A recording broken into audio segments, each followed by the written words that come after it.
Welcome to the Jersey Justice Podcast, featuring your hosts, attorneys Gerald Clark and Mark Morris. So Judge Locascio, thanks so much for coming on.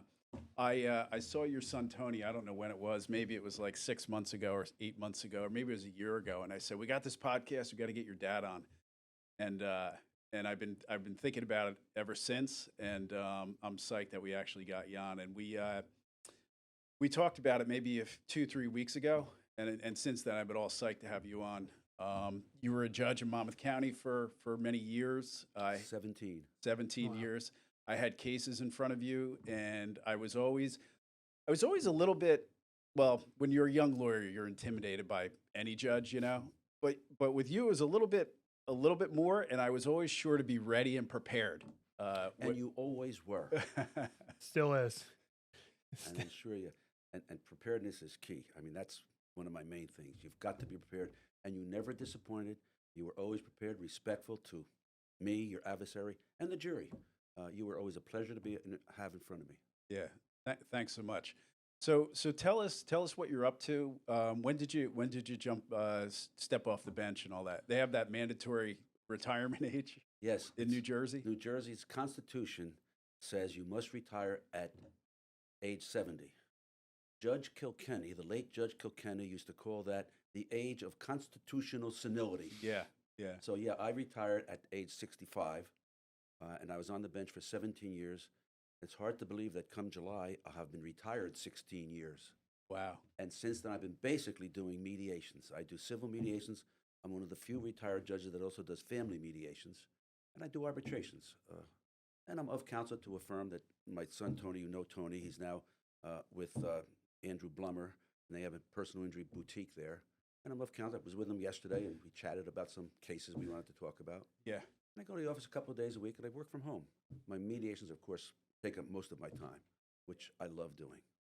So how does I was saying this? I used to think this. You look so much like my grandfather. It's the funniest thing. His name was Leo Addario. Pretty sure he grew up in like Newark, and he was the youngest of, I think, of like 9 kids or something. And I'm pretty sure his father came from not exactly Naples, but around Naples. Yeah, that's what everybody says. It's around Naples. So that's where my mother was from. Around Naples. Yeah, and your mother was from Naples. That's funny. Around Naples. Exactly around Naples. So I did a trip to Ireland years ago, maybe like 3 or 4 years ago, because on my dad's side, my mother's side is like German, Italian. Then on my dad's side, it's like English, Irish, and some Scottish and English, or Scottish and Irish and some English. And I did this 23andMe thing. So we took this bus ride to Belfast, and I went on my phone, and they have this whole ancestry.com, like where you can look up your ancestry. And by the time I got to Belfast, I had the address of where my great grandmother came from, Belfast. I rode by her house. I brought my ancestry back to, I think, the early 1800s from Scotland. And then I did it on my mom's side too, for Italy. And it's fascinating when you go back, and I would not be surprised if somewhere in the chain we're related, because you can't look that much like my grandfather and be from the outskirts of Naples. And but the difference is I look Italian, you don't. Yeah. The German and Irish took over a little bit. Yeah. It's funny you mentioned you were brought up, or he was brought up in Newark. Yes. My wife was brought up down Neck, Newark. Yeah. And then she moved to Elizabeth. I was in Linden, and the rest is history. Yeah. We're high school sweethearts. Yeah, I mean, it's fascinating when you think about that stuff. Like the Ironbound section in Newark, back in the day, it was more immigrants from Italy, I think, a lot of Italian immigrants. Absolutely right. And then as the generations kind of turn over, so to speak, they move to more of the outskirts, more to the suburbs, and then the new Portuguese came in after that. Right, Portuguese. And a lot of Portuguese have moved out of the Ironbound, although it's still but now more Brazilians have moved in, kind of the newer, generation of immigrants, so to speak. There's a lot of Ecuadorians there, and it's interesting. But tell us about one of the things, like, there's so many judges and so many lawyers out there that we could ask to come on the podcast that have interesting stories, but the ones that kind of jump out at me are the ones that have like an interesting story to tell, you know, that they've, you know, had like a remarkable career and stuff.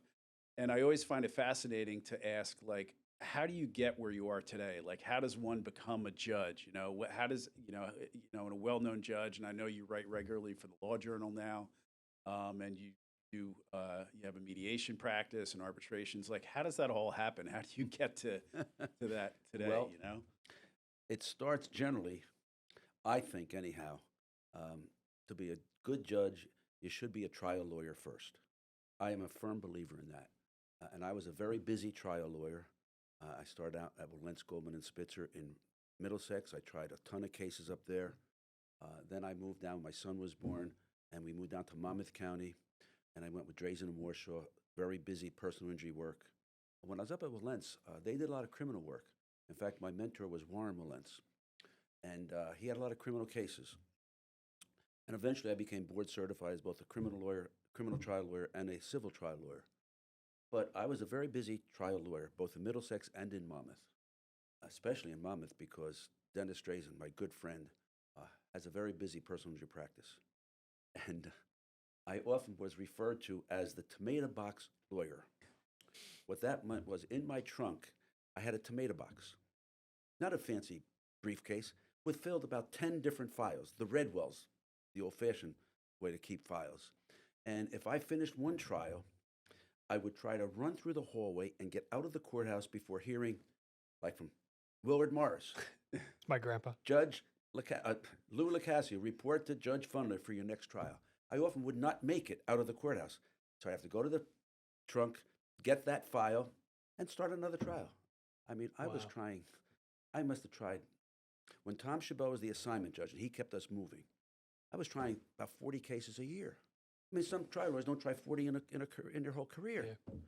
I mean, before I became a judge, I must have tried somewhere between 400, 500 trials, jury trials. That's all I did. It gets back to becoming a judge, and I'll go back there, but I can remember when I was at Drazen and Warshaw, I can't count the number of times I had finished a trial, the jury was deliberating, I was already opening to another jury in another case. As a lawyer. Yeah. As the jury was deliberating? What was that? You said the jury would be The deliberating jury on one deliberating in case. one court, I'd be across the hallway, hopefully, or upstairs, trying another case. We'd have to take a recess so I go take the verdict. Many times. I mean, that's what I did. Wow. So, What years are we talking? Like, what year are you okay, talking? let me see now. I have to go based upon my marriage. I married my high school sweetheart in 69. No, 67, because I graduated law school in 69. She put me through law school, my wife, because I was just studying, she was working. That's how we ate, her salary. So I passed the bar in 69. In the 70s, I was at Willentz. And then from the 80s till I became a judge in 92, I was at Drazen and Warshaw. So it's basically the 70s and 80s and just the beginning of 90. That's when I was trying all my cases. So where'd you grow up? Like, I grew up in Linden. Sorry, Yeah. Jay. It's fine. We were talking right before we started, and my grandpa was the assignment judge in Monmouth County for a Willard block of time. Morris. And he'd always tell me stories. Even when I started being a lawyer, he's, do you know this guy? I was like, no, I don't think they practice him all that. But he's like, oh, they would call me asking for adjournments. And I'd be like, there's one guy would always call, and they say, Willard, I need an adjournment. Say, only if you're getting married. He was always chasing girls. And then finally the guy calls, and he's like, Willard, I need an adjournment. I'm getting married. And he's like, you got your adjournment. It just seems like That it was wasn't me. No, that was not Judge Locascio. But wait, was he the assignment judge or He the was No, the assignment assignment clerk. clerk? Yep. You said but Judge was a good it's one. like, Josephine up in Middlesex or something like that. And he was a good assignment clerk. He Yeah. really was. And Appreciate he was a that. pleasure to deal with. As long as you don't need an adjournment. I never asked for adjournments.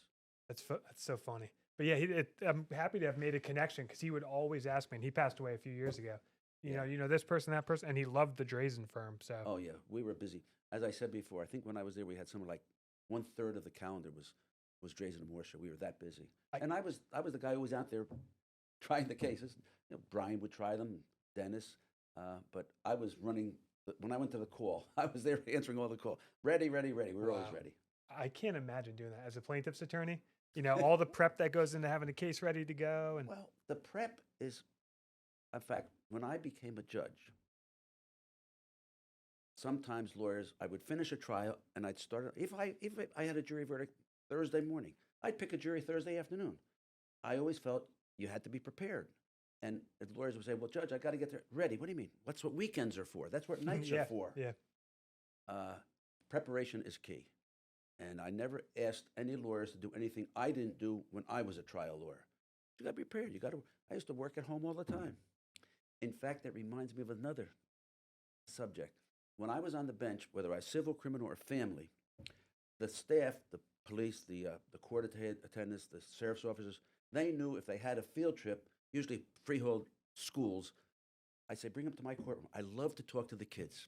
I loved it. Because I would take a recess, let the jury go for break, I'd stay on the bench and answer their questions. And a question I always got, every school had somebody asked this question. Hey, Judge, when you were a lawyer, how many cases did you win in court? My answer was always the same. None. They'd look at me, this guy must have been a lousy lawyer. I would then finish the story with, I won all my cases at my dining room table. That's what lawyers do. Trial lawyers, you prepare at home. You got to be prepared. Yeah. I remember talk about being prepared.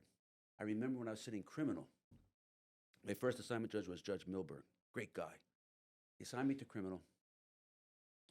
And after a few months, see, in criminal, you have 2 prosecutors and 2 defense attorneys, if it's a public defender courtroom. And they always had 2, one to be preparing, one to be trying. And after a while, maybe 6 months, sitting criminal, by that time it was Judge Lawson, who was my assignment judge. Maybe it was more, maybe it was a year or so. And he calls me over to his chambers. He said, hey, Lou, prosecutor's complaining. I said, what are you complaining about? Well, you're moving cases too fast. You insist on them trying. I said, yeah, I'm doing that. He said, well, I said, I'm not asking them to do anything more than I did. If I finished a trial, I was ready on the next one. You've got to be prepared. You've got to be competitive. That's what trying cases is all about. It's a fight. It's not a chess game. It's a fight. And you've got to be aggressive. Jerry was aggressive. As a good, aggressive lawyer, I liked you. And you did a great job, very aggressive and a good lawyer. You really were.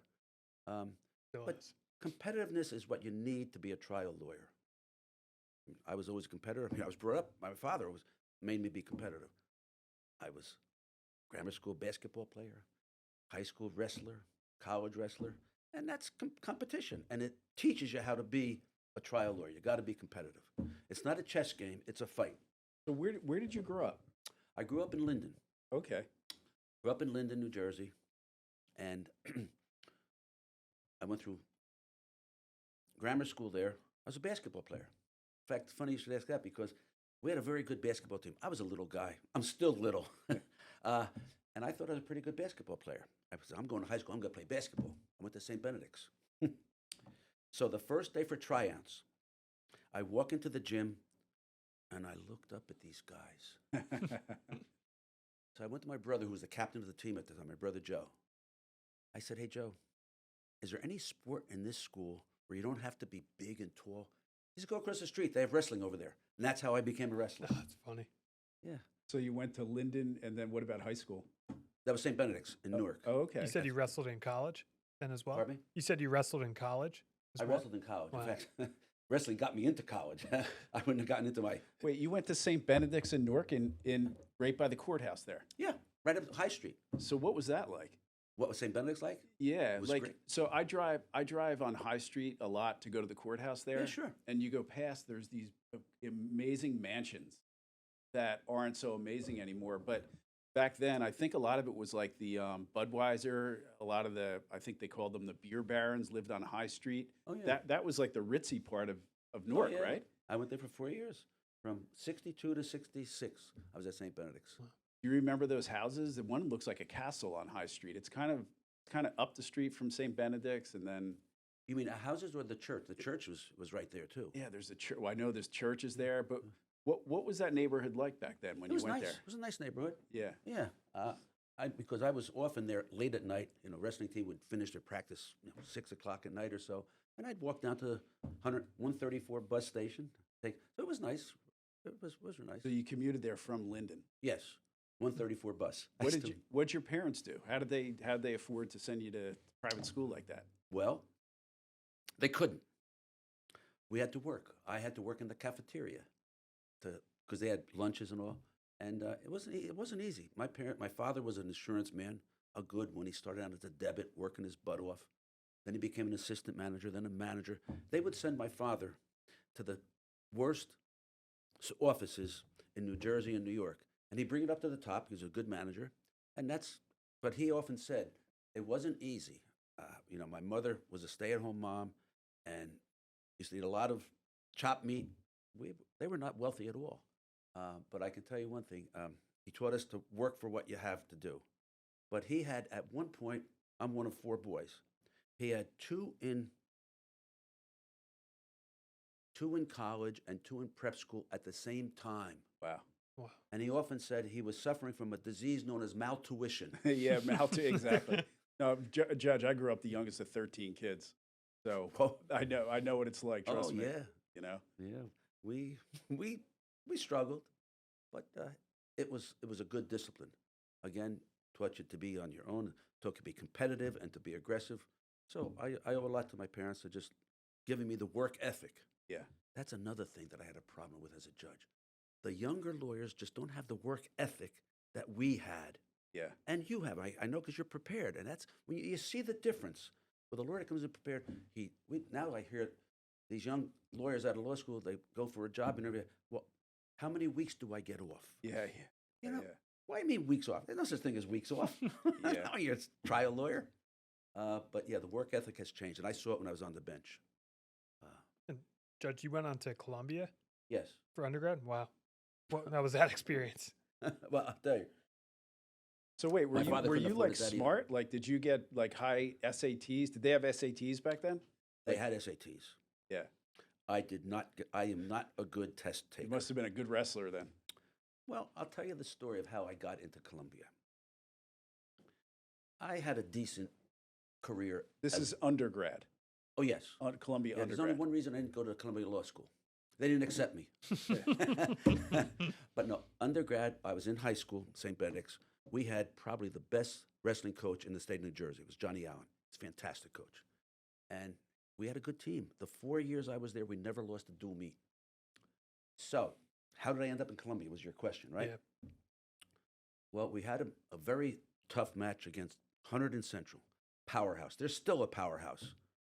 Our coach used to book us with the toughest teams in New Jersey. He always said, to be the best, you have to fight the best and wrestle the best. So he booked us with Hunterdon and Central, several state champs. And it just so happens, this is how I got into Columbia, just so happens that our usual referee was sick. So our athletic director had to get somebody else to be a referee for the match. Turns out the guy who came home to referee, Armstrong was his name. After all these years, oh my Wow. gosh, What? he reffed our match. So after the match, and I wrestled the state champ, and I think it was the first loss he ever had in his career. So I had a Wait, good- you I- beat the state champ? several times. Wow. What was your weight? What was your weight? Well, I started out at 97 pounds. By the time I graduated, I was wrestling 123. In college, I wrestled 130.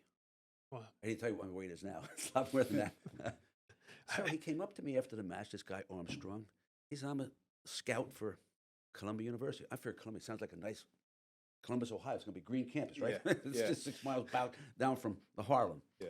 He said, I'd like you to come and work out. I said, okay. I want the head coach to see you wrestle. All right. I said, where do I go to your company? He said, no, we can't have you wrestle on NCAA rules. You can't go to the college. Where am I going to work out? On the street? I was always a smart guy. He said, no, we'll have you wrestle at the New York AC. It's okay. Tell me. So I go there. And I was a confident, cocky guy. I says, I don't know who they're going to bring in, but I'm going to kick his butt. Because I was doing pretty good.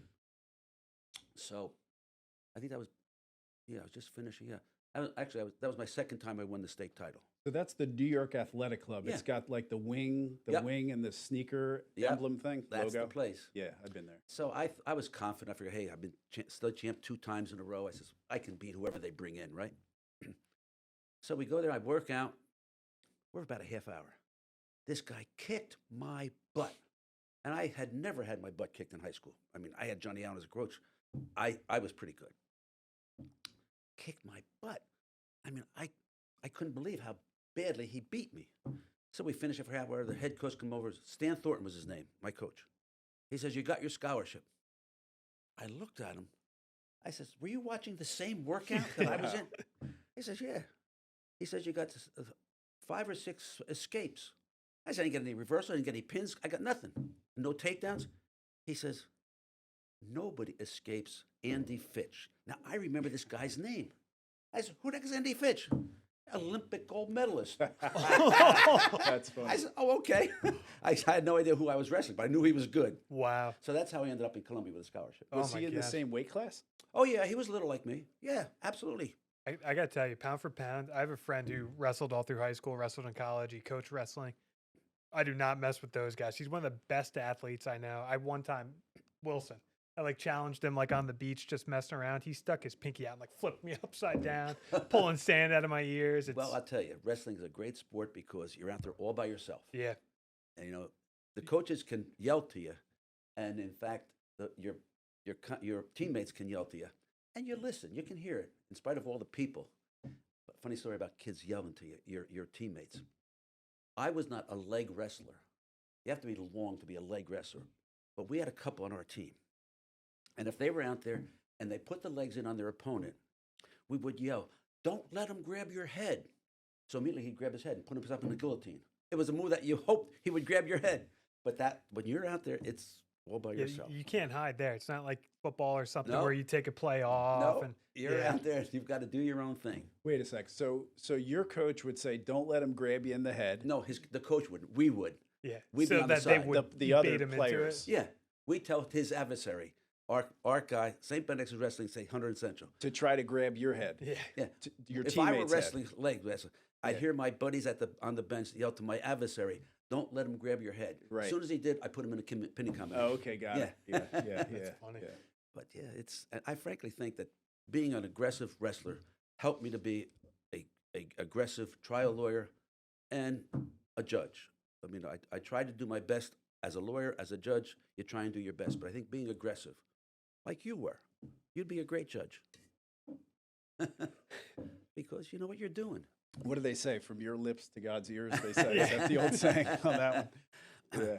But being a judge was fun. So I what, enjoyed it. Jerry's kind of question it. So you go to Columbia, you go on to Seton Hall for law school. Yes. Coming out, you trial work, be it criminal, civil. What kind of along that path led you to become a Well, judge? what happened was, it's funny how I ended up at Seton Hall Law School because I took the LSATs. I did lousy in those just like I did lousy in the SATs. And I applied to 2 or 3 schools. My safe school was Brooklyn Law School. Didn't get in. Now I'm wondering, I'm in trouble. And I said, oh my God, I'm a senior in Columbia. I gotta Why'd you think about law school to even begin with? Like, where did that idea come Oh, from? That's a Like, very quick story. yeah. We I- got time for long stories. Yeah, we're good. We're good on time. I had no idea when I was at Columbia what I wanted to do. No clue. And this may sound romantic, but believe it or not, it's the truth. I'm at my desk. It's probably 2 o'clock in the morning studying. I had to study my butt off in Columbia. It was a tough school. And I'm at my desk, and I mean, it was like a bolt of lightning hit me. I want to be a lawyer. Just like that. That's what happened. That's when I said I got to go to law school. But I didn't get in my safe school. So back in those days, and this is 35, 40 years ago. Let me see, I'm married 57 years. I got married after my first year of law school. My wife put me through. So you're talking 40 some odd years ago. I applied to law school. Would have been in 69. Do the math. I'm not good at math. So back then, they allowed interviews. They don't anymore. Now they draw the red line. If your LSA's below that, they don't interview. Back then, they interviewed. So I go to the law school in Seton Hall, and I'm sitting across from the dean. It was Dean Loftus. I still remember his name. He's looking at my file. He looked up at me. He says, "Why are you here? Why am I even interviewing you?" Because I had bad LSATs. So he's looking at my file. He says, "Oh, now I know why. You're the guy with all those great recommendations from college." Wow. Why? Because I was a hard worker, and that's the kind of recommendations I got. I'm back in law school. Well, so that's how I ended up in Seton Hall. And getting into becoming a lawyer, Oh no, still in Columbia.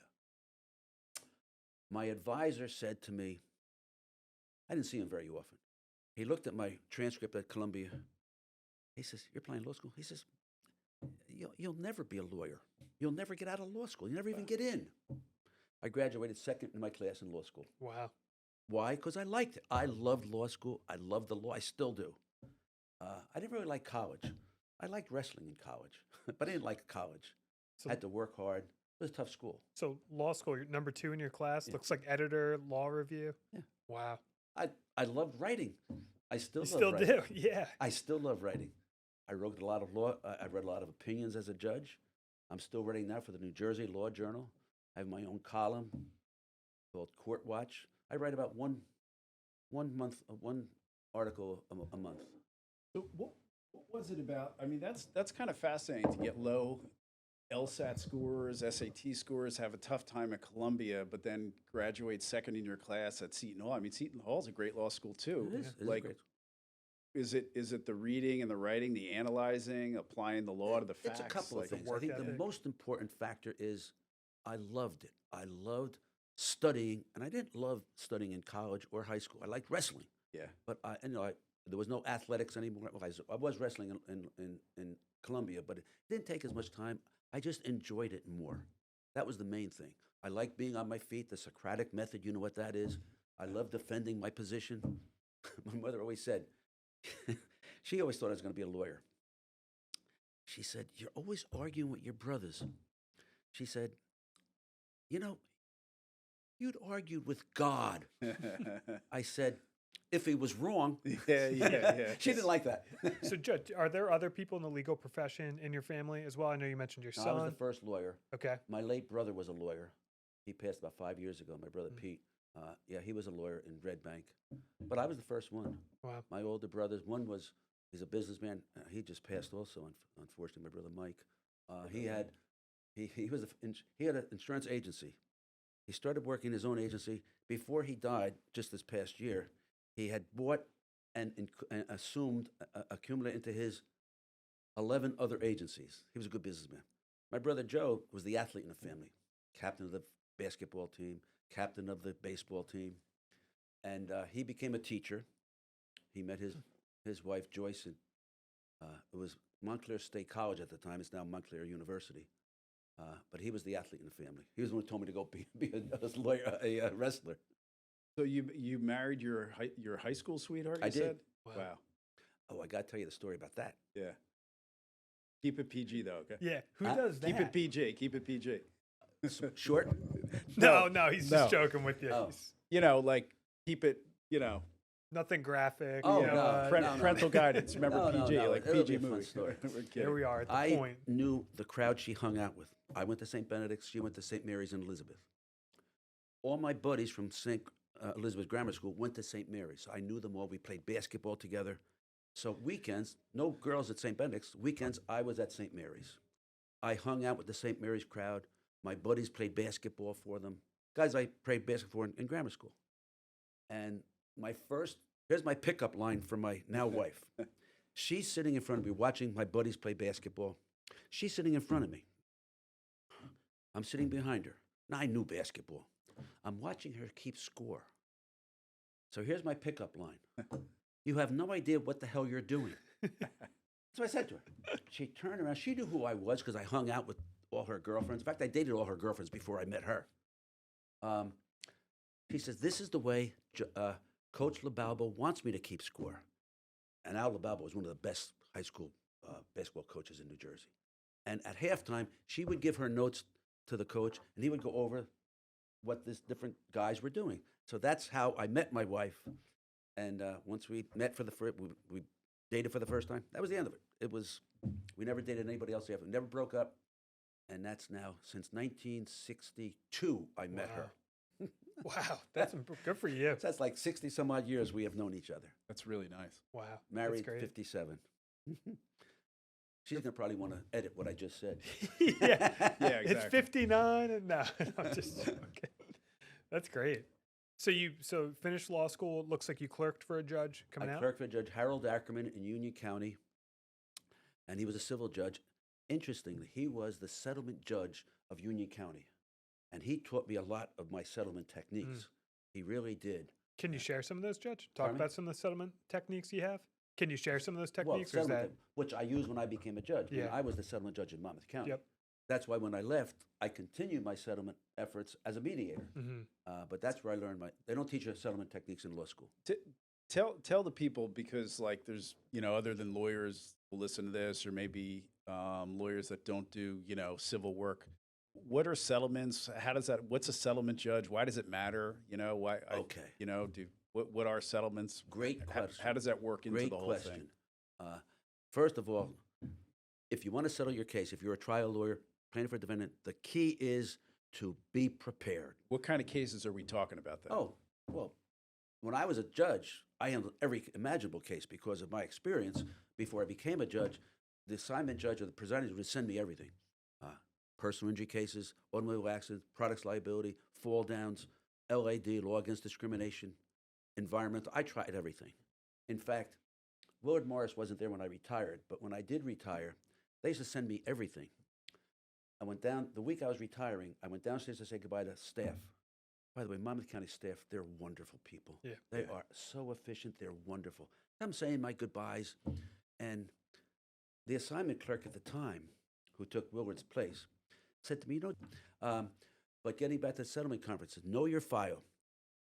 The worst thing a settlement judge wants to hear from a lawyer is, Judge, it's not my file. We don't want to hear that. It's your file for that day. You better know it. Or, Judge, I just got this case yesterday. I would say, well, you've had all last night to get ready. Yeah. That's what lawyers do, so be prepared. And then the other thing is, what the judges do in a settlement conference, I listen to everything. If I'm on a Monday, the new cases come in, the presiding judge will assign different cases to different judges to try. Well, all of my assignment judges, I had about 5 of them, would send me not one case on a Monday, usually about 10 or 15, not to try, to settle. And if I got 15, I probably settled 14. If I didn't settle a case, all my different presiding judges, I think I had 5 of them, had the same rule. Lou, if you don't settle a case, don't start trying it. Send it back. I'll send it to another judge. Because all my presiding judges had these big files on the back of their right ears, the tough ones. Those are the ones they sent to me. So if I had what I would do is I'd have like 30, 40 lawyers in my courtroom on a Monday, and I'd take 2 in, or if there's 3 on a case, bring them to my chambers. First thing I would ask them is, what's this case all about? Because in 90% of the cases, maybe that's a little high, my staff wouldn't even have the file for me. There are thousands of cases in the court. They can't find them all. So I'd have to ask them what the case is about. They'd tell me. I would then excuse one side or the other. Usually I'd excuse the defendant first, and I'd talk turkey with the plaintiff's lawyer. All right, look, I know here's the case. This is the good parts. These are the tough parts. Look, your client had a herniated disc at C4, C5, had 1 epidural, no surgery. This is the kind of things you talk to the plaintiff. Then when you bring the defense case attorney and say, hey, there's a big case. Had surgery, had an epidural. So you don't talk to them together. You got to tell each of them their problems. And what's the demand, what's the offer, and then eventually you try and pull them together by telling them, in your experience, what you think a jury's going to do with that case. Not only experience as a trial lawyer, but as a trial judge. I remember one time, the verbal threshold cases. I once tried as a judge 3 verbal threshold cases, 3 different juries in 1 week. I kept the charge on my bench. You have to know these things. The key is if the judge knows what he's doing and the lawyers know what they're doing, case is going to settle. Hey, when you have the lawyers come into your chambers, the chambers is the judge's office, and you talk to the plaintiff first alone. Usually, yeah. How do you develop like a trust with the plaintiff's lawyer? Because a lot of times judges will ask, when they go into settlement and they're trying to settle the case, they'll ask the plaintiff lawyer, okay, hey, what are you looking for? And, just to use easy numbers, let's say the plaintiff lawyer is really looking for $60 and he says, well, I really need $100. Like, how do you develop that kind of trust to get the real number out of the plaintiff lawyer? Because sometimes there's a hesitancy with plaintiff lawyers that if I tell them my real number, he's going to tell the other side, and then they're going to beat me down from that number. As to how do you develop that sort of trust and Well, rapport? First of all, I tell them, look, I seldom get the real number off the top, and that's okay. I have no problems with it. It's a game that's played. And you're not necessarily expecting the real No, number. I don't expect it at all. I said, what's your demand? I don't say your real number. Okay. I don't really, very few times do I get a real number. You know, when I get the real number, it's more as a mediator, because the ones that come to me are mostly repeat people. They know me, they know my experience, and seldom do they give me the real number. But they know me, and they know I'm not going to reveal, I would never reveal a real number. Right. And they know that. If someone says, Judge, look, my real number is 50,000. Okay, thanks. Defense comes in, he wants 100. You have to do that. Right. That's the way the game is played. Yeah. Most times they say, Judge, here's my demand. Okay, I know it's not the real number, and that's okay. And I tell them, I says, I respect that. I know I can't get it for you, but let me work with you on it. Yeah. And I'll do that same thing with the defense. Judge, we've got 20,000. I know he's got 40, and that's okay. I don't insist on the real number at the outset. So we have this. We have our kind of secret lawyer programs, where we talk to other lawyers Sure. and other plaintiffs' lawyers. Absolutely. And a lot of times they'll post and ask the group, "Hey, here's the injury. Here's the thing. This is what. Tell me what the case is worth." Sure. And I think I always find, like, I don't think a case is necessarily worth based on what the injury is and what liability is. I think a huge part of it has to deal with, like, who the lawyer is, how the case has been worked up, I agree. maybe what county you're in. Like, so how do you factor that kind? I mean, Absolutely. I have, like, I'll arbitrate cases. Like, I do arbitrations in Middlesex County. I do both Monmouth and Ocean. Yeah. And I find that like, I'll arbitrate cases and I'll look at a case and be like, wow, this case is worth a lot. And the plaintiff's lawyer will be looking for, like, not a lot. And I'm like, this guy or gal doesn't know the value of their case. I wouldn't say that. Right. But can you talk about that a little bit? I mean, you say, like, oh, well, the injury is the spine and a herniated disc, Right. and okay, well, that's worth, 150,000 or 50,000, Andy Frazier is regularly getting $1 million verdicts in those cases. $1 million, $2 million, $3 million in unoperated spine disc cases. So can you talk about that a little bit in terms of, like, the lawyer, their reputation, how they work it? Like, do you think the insurance company keeps tabs on what lawyers are actually taking verdicts and all that Absolutely. stuff? Yeah, talk about that. Absolutely. There's no question about it. I've seen it. I'll tell the defense lawyers, I'll say, look, this isn't John Smith trying this case. This is Steve Jones. Right. So he's going to try the case till the cows come home, and he's going to get a good verdict. Now here's how I gain the trust. I've had this lawyer in front of me. He's a good lawyer, and if you would normally expect the jury to come back with $20,000. This lawyer is going to get 40. How do I know? He's tried cases in front of me, or she's tried cases in front of me, and these are what he does. This is how we do it, and I'll tell him. That's how you gain the trust that I know what I'm talking about, and you should listen to me, because this was based on my experience of what I've seen as a lawyer and as a judge. And the same thing with the plaintiff's lawyer. I said, look, this defense guy, he's not a company lawyer. He's not a, what do you call it? In-house counsel. In-house counsel. Yeah. This guy has tried cases, and he's going to whip your butt. So you better get real with your number. I do both sides that way, and that's how I gain their trust, by letting them know what I've seen. And the only thing I can't say, like, I arbitrate in both Monmouth and Ocean. In fact, I have two days next week I'm arbitrating in Ocean. I can't say I agree that the county makes a difference. I've heard, but I don't factor that into my arbitration awards. I really don't. But I understand Middlesex gets higher verdicts, they always have, than, say, Ocean. Ocean's got the senior citizens down there, and to them, they don't, it's not, I often say to some lawyers, especially plaintiffs' lawyers, I say, look, you're going to get a jury, 6 people. You have never met them before. You have no idea, even if voir dire doesn't tell you that much about, we try to give you some knowledge. I'll talk about that in a minute, too, if you'd like, how I pick juries. I'll say, but look, you're having your client's placing his or her hand, her fate in 6 people you never met before. And you don't know what they're going to do. I said, I can tell you one thing. And I've learned this over the years, there's only one thing you can be sure about a jury. and that is you can't be sure about anything. Yeah. I'll give you an example. I was trying a case as a plaintiff's lawyer, and I had a plaintiff who cut off his toe with a power mower because the guard wasn't there. He pulled it over, guard was gone. So it was a product liability case. The problem was my client removed the guard. Well, talk about comparative negligence. Yeah. Oh, my God.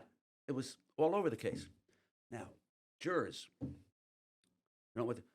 Jury's out an hour. I thought they'd be back in 5 minutes with a no cause. Jury comes back with the plaintiff's favorite question. Judge, can we have a calculator? Yeah. Or Whoa! is there a limit to what we can award? Oh, right. That's even a better calculator. They're already beyond liability. They're on numbers, right? 10 minutes later, the jury comes back, no cause. Oh, God. How do you figure? How do you figure? They were counting the toast. Yeah, 10 minus you don't 1. know. Wow. Judge, I had a jury out in Bergen County. Literally, I think it was all day. Like 9 hours. And I'm like, all right, as a plaintiff's lawyer waiting for a verdict, they say a quick verdict is bad for the plaintiff. Yep, I agree. And a long is I agree. better. And, you get past that. There's nothing worse for me in this job than waiting for a jury verdict. Tell me about it. Absolutely I go hate it. hide. I go to a different floor of the courthouse and Yeah. I just sit there. It I is the can't. Yeah. worst. I usually end up reading my file for the next trial. That was I was always doing. Yeah, you're opening. Yeah. And I have these little things like you get past a half hour. Okay, good. You get past an hour, you're feeling better. Yes, I And, agree. I had this I had this trial. We had a trial last October, a year ago October. It was in Hudson County. It was Wait, Jay, so 9 hours. Did they no cause you? Oh after God, that? yeah. Like thanks, Mark. Sorry, Like, I had no. a 5-hour no cause. I didn't know that you had a 9. So Again, Yeah, 9 you hours. can never predict what jury's going to do. And then it was no cause. And then just real quick, you talk about Ocean County. I do believe that counties have an effect, and I do incorporate the county I'm in into the value of a case. As a lawyer. As a plaintiff's lawyer, Yeah. for sure. And I mean, I had a case, it's funny, as plaintiff's lawyers, you go on a plaintiff's lawyer's website and they tout all their verdicts and all this number, that number. I'm not afraid about talking about my losses because frankly, I think I think you learn more from your losses and your failures than you do your successes, and it makes you a better lawyer and a better person in life.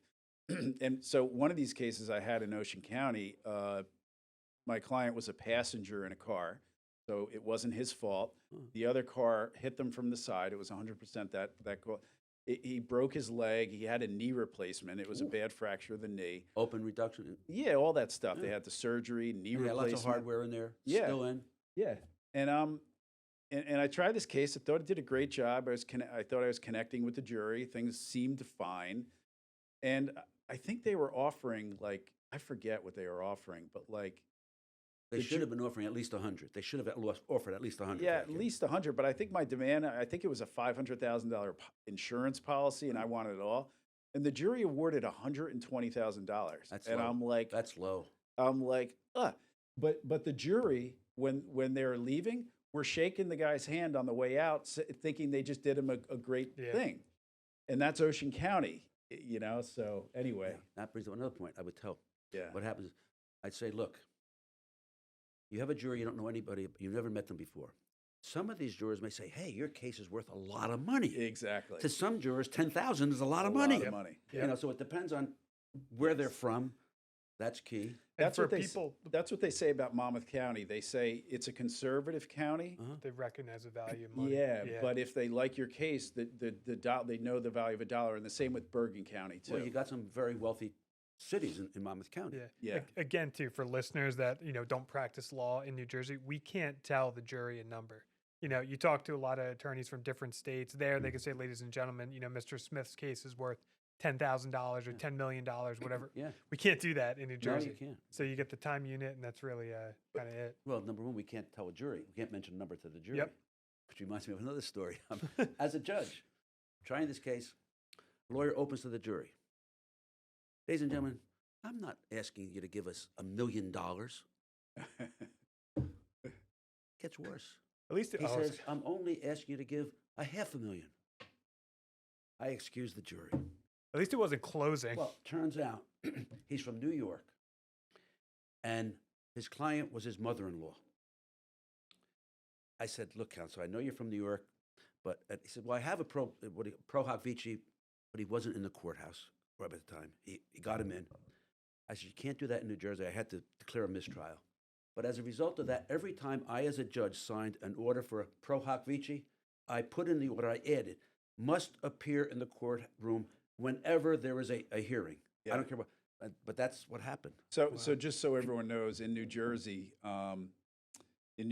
when a plaintiff files a complaint for personal injury, you're not allowed in the thing to say, and we're seeking $10 million. There's a rule against that in New Jersey, and the reason that rule was passed is because people would have a fall down or they'd have an injury, and then they would say, and the plaintiff is seeking $10 million for a relatively minor injury, and then it makes the whole legal profession looks bad. So New Jersey doesn't allow that. Yeah. And then just for the benefit of the listeners, and then New Jersey also does not allow the plaintiff lawyer to ask the jury for a dollar amount in personal injury cases. Absolutely. They call it the golden rule. Yep. You can't ask the jury, do it to others as you would do to yourself. You're not allowed to do that. The golden rule is you can't tell a jury to award what you would want in the case. And I thought part of that too is you can't say like, well, ladies and gentlemen, imagine that's your arm. How much is the value of your own arm being injured? Yeah, that's the golden That's rule. That's Yeah. true. That's true. Which you think about all those little pitfalls and things. And when you were talking about saying a number, I can only imagine the worst thing being you sit through a 2-week trial and you get to closing, and the attorney said something closing, where you just go, Wow. So let's talk about some practicalities, though, okay? Okay.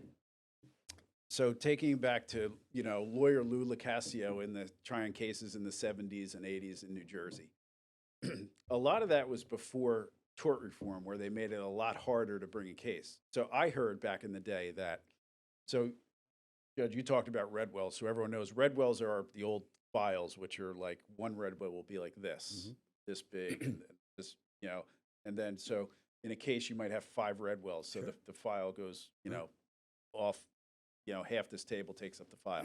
But I heard back in the day, if you had an auto case, it was a lot simpler. There was one folder.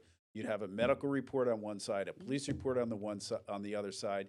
You'd bring the client in, and then you try your case. But then, at some point, some lady spilled coffee on her lap at a McDonald's, and they got a big verdict. And then everyone for a generation or so thinks lawyers are all ambulance chasers that are driving up insurance premiums, and then okay, now we have to pass tort reform, so we have to make the plaintiff lawyer jump through a bunch of hoops to actually get to a jury and try a case.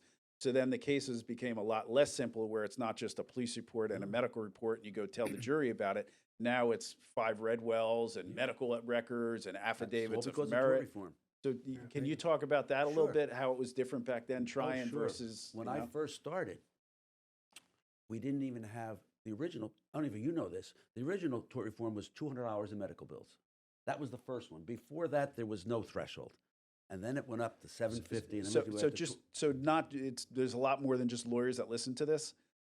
So tell about that. So in order to have an auto case, you had to have at least $200 in medical bills treatment. Right. First. That's when it started. Now, in order to get past a motion, and I had a lot of these verbal threshold motions, you have to have an objective evidence, which is from a doctor saying you have a permanent injury. Right. And the charge I've given 100 times was permanent injury is where your organ or your member will never be able to be like it was before, in layman's terms.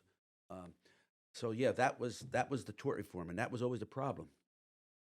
What was your question? So back when you tried the cases in the 70s and 80s, how was it different then versus now? Much simpler. Because listen, I mean, you could say, oh, I would close and then I'd be opening to another jury. That would never happen today. Not today. It's not. I mean, I'll tell you how much you could simpler it potentially be sued for malpractice, saying, "Well, wait a minute, you can't be opening when there. What if a question, they'd be all over that one." I'll give you an example how simple it was. Yeah. Because of the volume that I was having with all my trials, there were many times the first time I met my client was in the hallway before I opened to a jury. Yeah. It happened. Wow. Now, when I first started in Middlesex County, when I was at Wilentz, they had liability-only trials. Most of them were, even if it was more than 2 cars.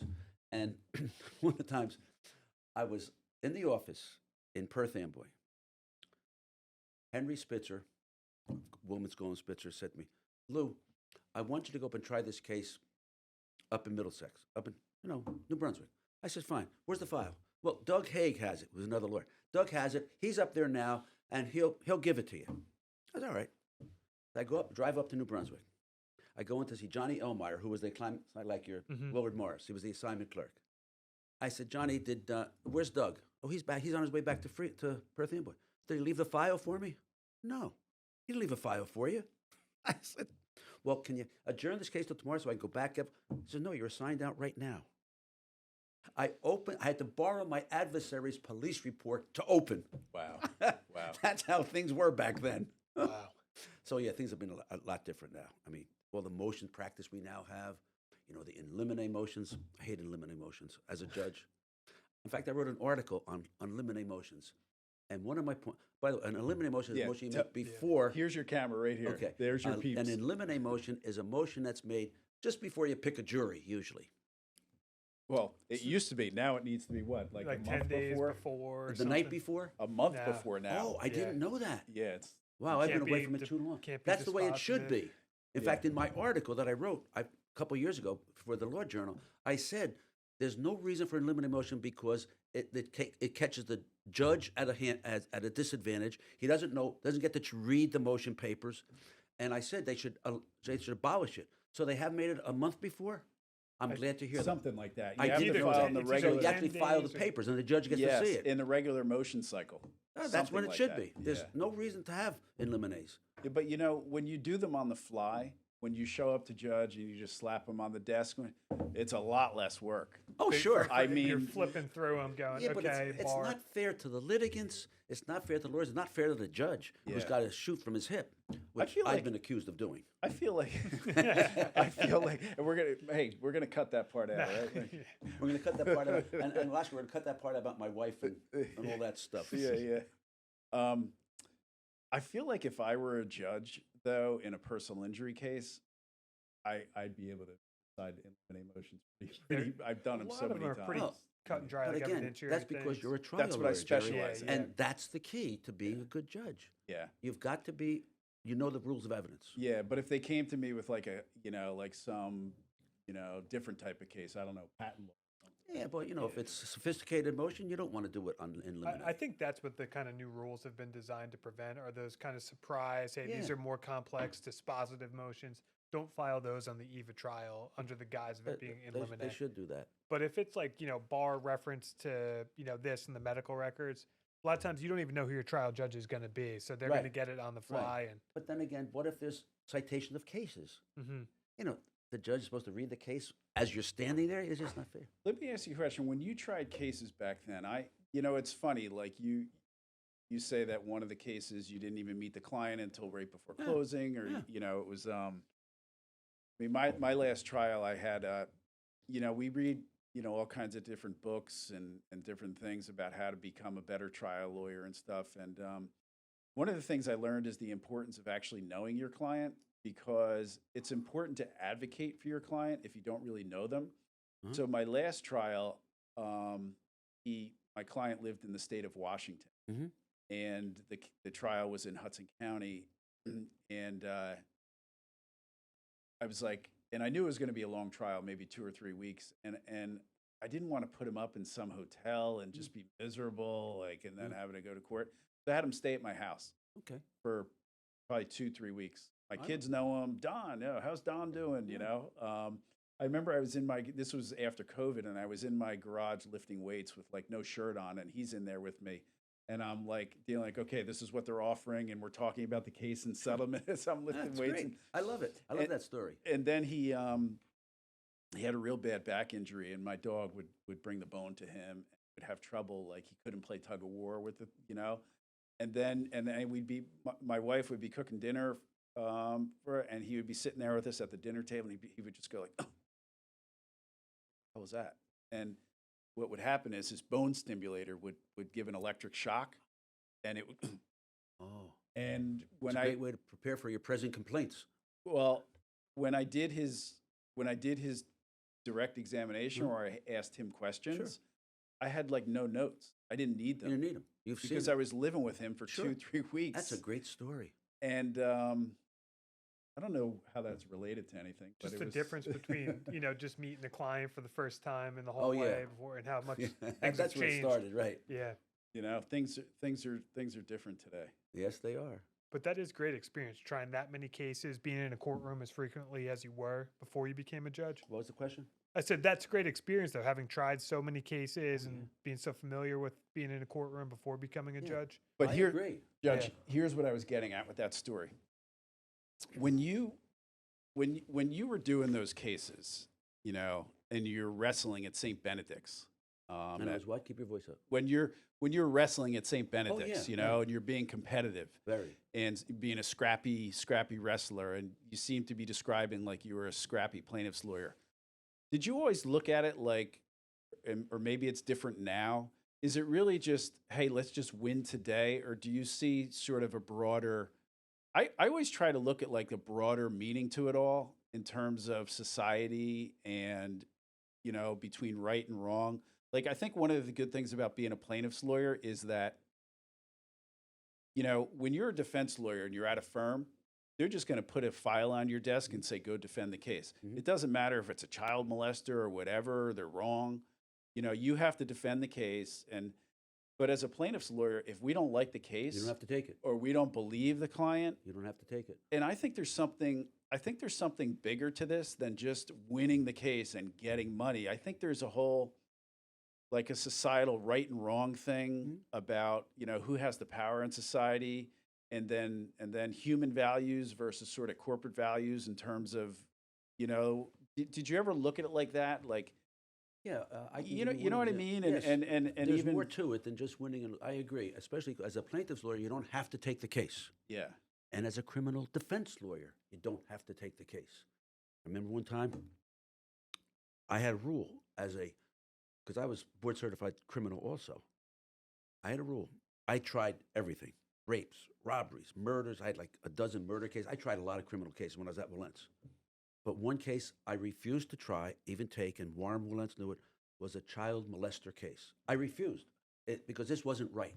And that's why it went beyond just defending the guy and trying to get him off or get a fair trial. I just wouldn't do it. And so that's the only way I can say I agree with you. That it's more to it than just winning the case. Yeah, I agree. But that's the beauty of being a lawyer. You can do more.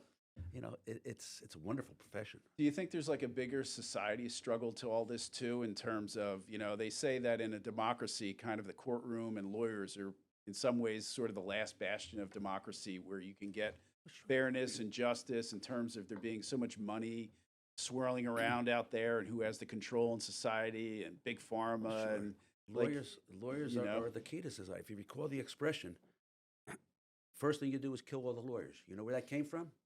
Because in front of that it was, if you want chaos to occur, first thing you do is you kill all the lawyers. So yeah, we keep society going. I'm a firm believer in that. A lot of people don't realize what was right in front of that quote. But sure, we are the bastions, as you say, of society. I'm a firm believer in that. It's what makes our profession so worthwhile. I think it was a Shakespeare quote or something. It was. I forget which one, but it's definitely for Shakespeare. Might be Macbeth or something. I don't know which one it was, but it's. Yeah. Yeah. I have a thick volume of Shakespeare. I've gotten through one or two of. I took Shakespeare in college. I like Shakespeare. So, Judge, back again, we keep kind of. Are we doing okay on time, Oscar? Okay. So you have this career prosecuting cases or working criminal defense, civil litigation. What makes you want to become a judge? What kind of steps did you take then to actually become a judge? Why does one want to be a judge? Yeah, and Well, what led you down that road, and what did you have to do That's to? easy. I can remember my first thought about being a judge was not a Superior Court judge. It was still at Valence, and I was in municipal court every morning and every night, because Warren Valence represented Suburban Bus Company, and they rode back and forth to New York on the Turnpike. And every bus driver had a lead foot. And they got tickets in every town along the Turnpike, and I defended cases in every town along the Turnpike. I'm going to tell you, bring me back to civility when I finish this. But when I was in these municipal courts, I watched how municipal court judges were running the calendar and deciding case. I said, I can do a better job than they could. And that's when I first started to think about it. But as far as Superior Court was concerned, it was really because, I got to tell you, after almost 25 years of being an active civil and criminal trial lawyer, I was getting tired. I can only imagine. And I kept getting the bigger cases, the bigger criminal cases, the bigger so, and it's a lot of work to prepare and try these cases. It's because every law practice is a business. Yeah. It's not just a profession. If you think it's only most lawyers are not good business people, but they're good lawyers. Yeah. But yeah, you've got to incentivize them. I agree completely. Let's take a quick break. Oscar, good time? Good. I want to ask a little bit about, like, so you practiced in Monmouth County for a lot, and you're on the bench, the judge bench in Monmouth County. And I've heard back in the day, they used to say Monmouth County is sort of like a club, like a special kind of thing. As I understand, it's like much less so today. But how do you become a judge? Like, is there politics involved? Do you have to not piss off too many people, so to speak? Like, you know, and like, and then also when you talk about this, when you talk about other judges, like you said, Al Haig and Warren Willents. Warren Willents became a Supreme Court justice, right? That was not Warren. That was Robert. He was the Chief Justice of the Supreme Court. That Robert. was Robert Willents. And was he related to Warren? Yeah, they're brothers. They're brothers. Okay. And they're both gone now. Was Robert? Did he ever practice at Willents, Goldman, and Spitzer? Yes, he was my boss at Willents. Oh, okay, They got were it. both there at the time. In fact, when I started, it was David T., who tried the Lindbergh murder case, kidnapping case. Yeah. That was the father. And Warren and Robert, they were all there when I first started. Wow. Yeah. I got some great stories there. Yeah. So you have, it seems like you know a lot of people, everyone knows everyone. There's a lot of, we're not going to say incestuous, but there's a lot of interconnectedness. So how does that work when you're an attorney and you're being an advocate? How do you get to the bench? Yeah, like, and are you concerned, like, oh, I don't want to make the defense lawyer mad, or this person or that person? How does that all work, and how do you get to the bench and get through it all? Okay. Number one, if you're thinking about being a judge, you don't worry about your adversaries or judges or how you appear in front of a judge. It has nothing to do with it. Absolutely nothing. You certainly don't think, I want to try this case in such a fashion that the judge likes me and I can become a judge. Absolutely has nothing to do with it. You just be yourself, be a trial lawyer. Procedurally, it's this way. Here's what happens. If you're active, and the Bar Association knows that you're an active trial lawyer, and you go to the Bar Association meetings, eventually some political person has to put your name in. So there's that, in that sense, there is some politics involved. No question about it. And when you say put your name in, you mean just Submit float it. it to the governor's office or Eventually it's to something? eventually it's to the governor. Right. Sure, because we are not elected, we're appointed. Right. In fact, when I go to the judicial colleges throughout the country, which I've done, the elected judges are envious of New Jersey because we're appointed. I would never have been a judge if I had to run for office. I would never have done it. So it's more similar to federal judges, to the federal system where Yeah, you're they're appointed, similar to that. Yeah. Once your name is submitted, here's the procedure. The first thing you do is you're then interviewed by the Bar Association Judicial Selection Committee. And that's like a conference table here in this office, and you have the different members of the Bar Association, the elected officers, and they interview you, they ask you a lot of questions. If you make it past that level, you then go before the New Jersey State Bar Association. Similar situation, but bigger table because you have 21 presidents of 21 bar associations. And up at the head of the table is the president of the Bar Association itself and the one of the New Jersey State Bar Association, plus the individual presidents. And they interview you for a long, and you're like sitting there all by yourself. And everybody's on, and they ask you all sorts of questions. similar to this. Yeah. Except but it's just two of us. 20-something more people. Much more serious. Yeah. In fact, they ask you serious. Once you get past that level, if the state, then you have to go before the Senate Judiciary Committee. Similar situation, only about 4 or 5, 6 on the committee. Questions about whatever you think about the law and how you would be a judge. If you make it past that, you go before the full Senate. If the Senate Judiciary is recommending you to the full Senate, it's a done deal. And when they say okay, it goes to the governor and he signs the papers appointing you a judge. So that's the procedure. That could take anywhere from, well, mine took about 3 or 4 months it could take up to 10 years. It all depends on what's going on, whether there's vacancies or not. But that's pretty much the procedure. Oh, I forgot, I left one out. You also have to go before, get a medical examination. That's you at the Robert Wood Johnson in New Brunswick. So were you between municipal court in the morning, trying 2 or 3 cases a day during the day? You know, were you going to all these bar events at night? What yeah. what was that like? Oh yeah, it's being a trial lawyer is busy. Municipal court. Funny, when I was in Woodbridge Municipal Court almost every morning, and I had this guy. I'm not going to tell you the judge's name. Didn't get along. We never got along, but he knew I was there every day. So a couple of times he would say to me, "Why don't you go out in the hallway? That guy doesn't have a lawyer. I want you to represent him." You say, "No, guy, he can decide your case." I would do that. I didn't mind that because the file was that big. Let me tell you, municipal court was a good way for a young lawyer to cut his teeth. It really is. You're cross-examining. Most judges won't let you open or sum up, but that was okay. Direct exam, it was a great way to learn how to be a lawyer and to learn civility. What I mean by that is I've seen over the years the younger lawyers are not as civil to each other as we were back when I was practicing law. Best example is not with lawyers, really. When I was in municipal court a lot, I told you with this company, this bus company, we had a device called the heck was I forget. It's a device that records your speed. Like a It'll come to black me. box type thing? Well, Like a black box type this way thing? you could see it. You record your speed at all times. Not a tachometer. It's a tachometer, I think it was.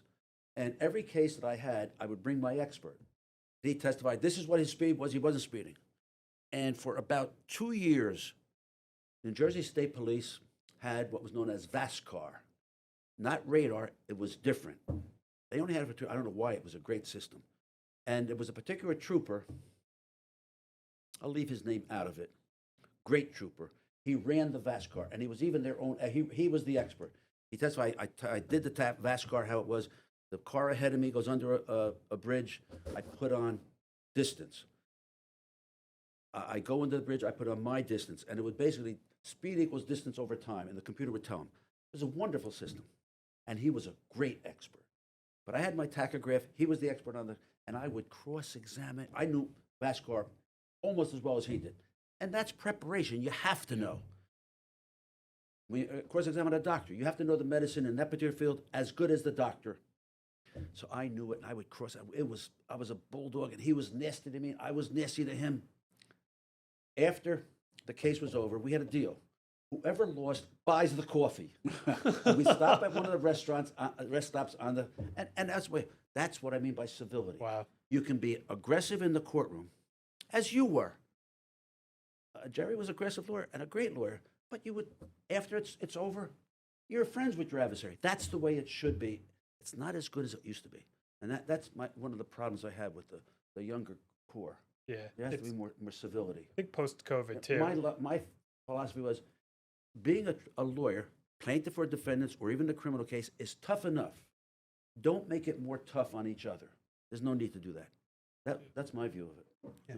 So, but Judge, kind of back to, I guess, bigger picture, on track to becoming, were you, Monmouth Bar Association, Middlesex Bar, Essex? Trial lawyers, Monmouth Bar, New Jersey trial lawyers. I was all those things. Yeah, and so you'd go to the dinners. Oh, yeah. You have to. You have to be out there. People have to know you, so that when you're before the bar association, the state or the county, they have to know you. And this is a guy that should be on the bench.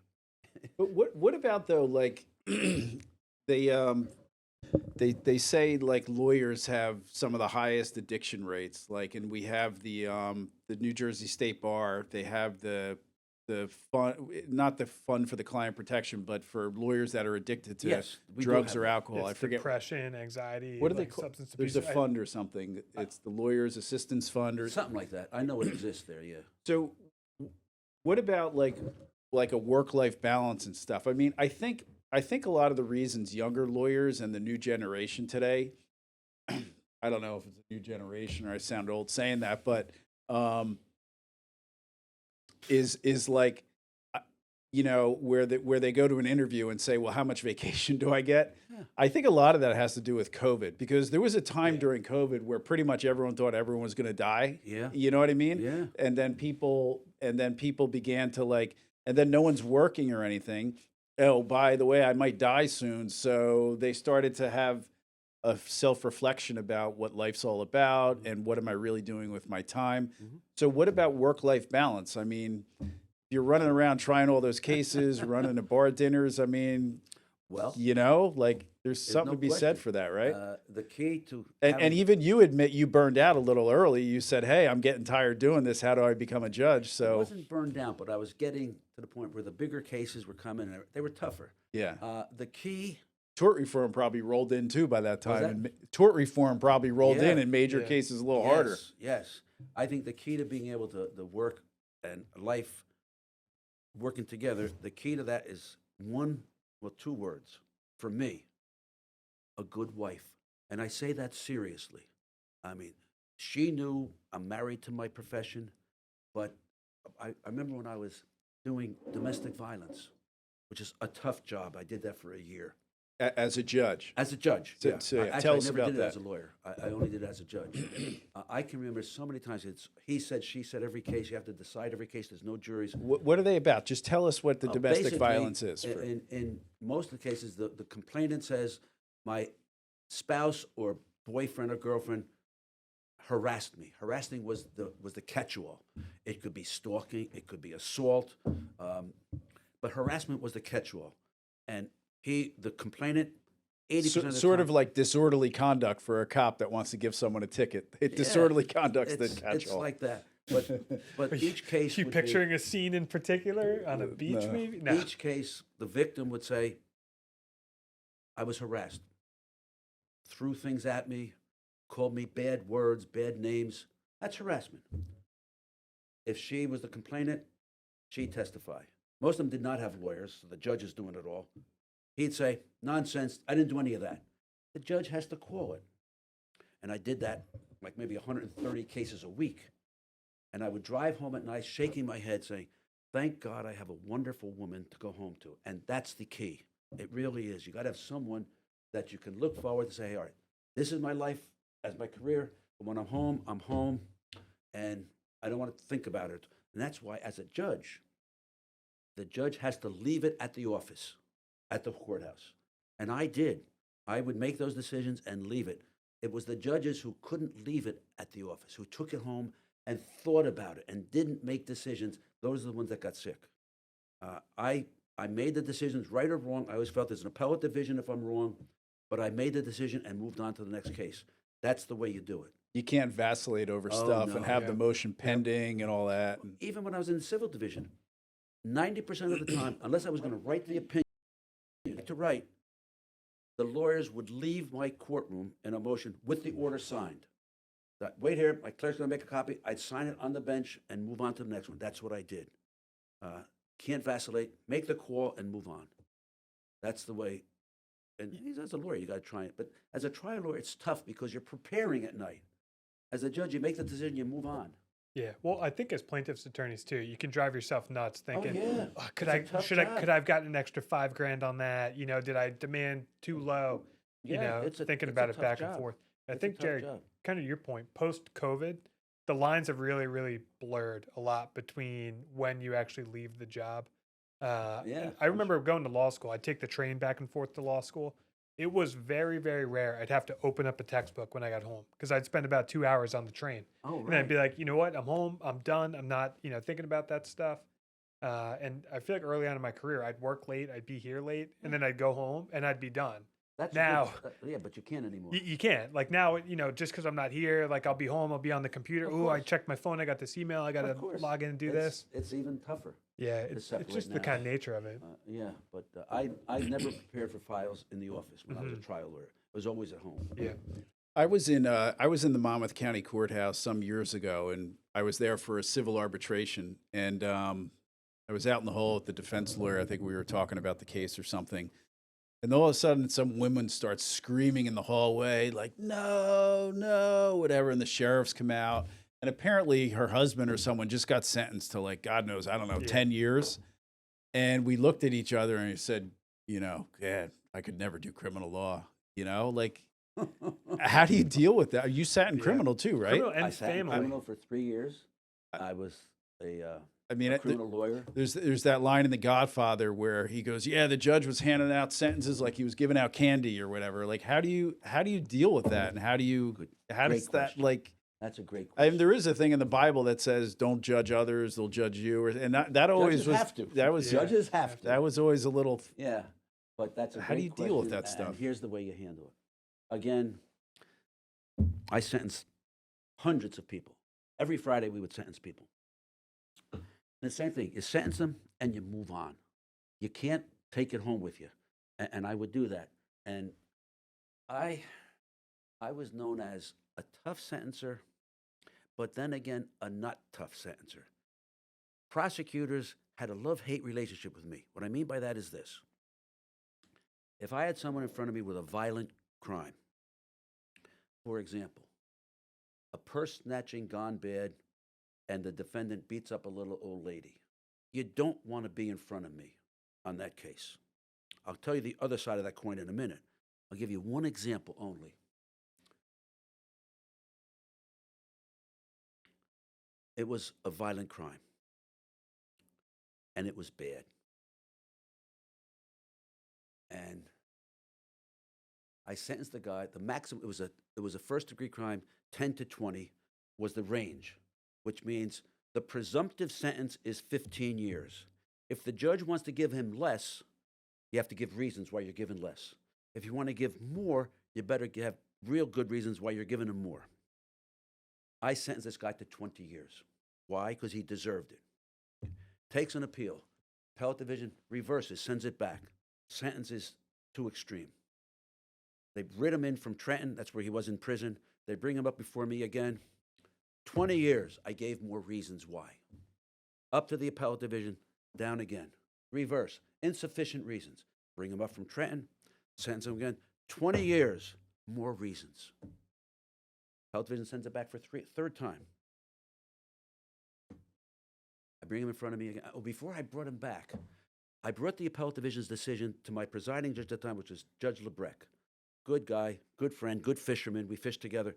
Great guy, Judge Lebrecht. God rest his soul. I show him the opinion. He reads it. I said, Judge, what did I do wrong? He said, is it the right sentence, Lou? I said, yes. The appellate division doesn't like the sentence. He says, if it's the right sentence, when you bring them back in, tell them it's the right sentence. Well, that was the wrong thing to say to Judge Locascio. They bring him back. I give him 20 years again. Now, Judge Lebrecht didn't say to do it this way, but this is the way I interpreted what my presiding judge said. And I then finished with, I sentenced him, I said, and if the appellate division doesn't like it, you better resentence him, because every time you send it back, he's getting 20 years. It didn't come back. Wow. But that was... It didn't come back how? You mean they they upheld it? I don't know if they appealed it again or not, but it never came back to me. But that's the prosecutor, that was the love side of the prosecutor's office. The hate side was, there's actually two stories on it. My philosophy was, if I had a drug user, not a dealer, but a drug user who wanted to get help and came in front of me, many times I did this. Judge, lawyer would say, Judge, he's getting treatment. He has a bed waiting for him at Runnels. You sentence him, give him probation. Now, the prosecutor knew it was a jail case. I had some discretion. If he was going to go to that bed, I said, I will sentence you to probation on the condition you go there and complete the sentence, complete the residence, and any outpatient requirement they say you have. If you don't finish it, the condition is you finish it. If you don't, you're going to come back on a VOP. That's a violation of probation in the courthouse staff. I said, but in front of me, it's a view of prison. I will sentence you to prison. If they never came back, they always complied. Now, So were you a little ahead of your time on that? Because don't they now have was gonna those ask that about that. sort of thing like drug court, and they have that kind of thing where it's. drug court wasn't there when I was there. Yeah. But they do that now. Oh, Don't yeah, they do now that, there's- Mark? there's And that's pretrial great. and I know pretrial what it's about. intervention. It's great. Before, they put him on a supervised, strong probation. And I think Judge Scully was there for a while. He was wonderful. But the drug program, I didn't have it. I didn't have that alternative. Yeah, the pretrial intervention programs, all that. Yeah, it works good too. Yeah. It really does. They get off the addiction. Judge, because I'm sorry, Jared, jump in. I know you stay, in touch with all this stuff. What do you think about all the bail reform changes?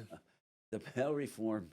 Because now you see Here's the problem with bail repeat. reform. Everybody gets out. Yeah, And my good friend, Judge Falsitano, who retired and is now on recall, he does the detention hearings. And as I understand, because the Chief Justice told us at the Judicial College a couple of years ago, this was a new program, and they swear by it. I wasn't a big fan of it because rather the only people they detain, I understand, are the murderers. But I just thought that, I set bail a lot of times, and I would often require a bail be set on lesser violent crimes. They should all have some bail, not just murderers, my opinion. yeah. But it's working. They tell me it's working great.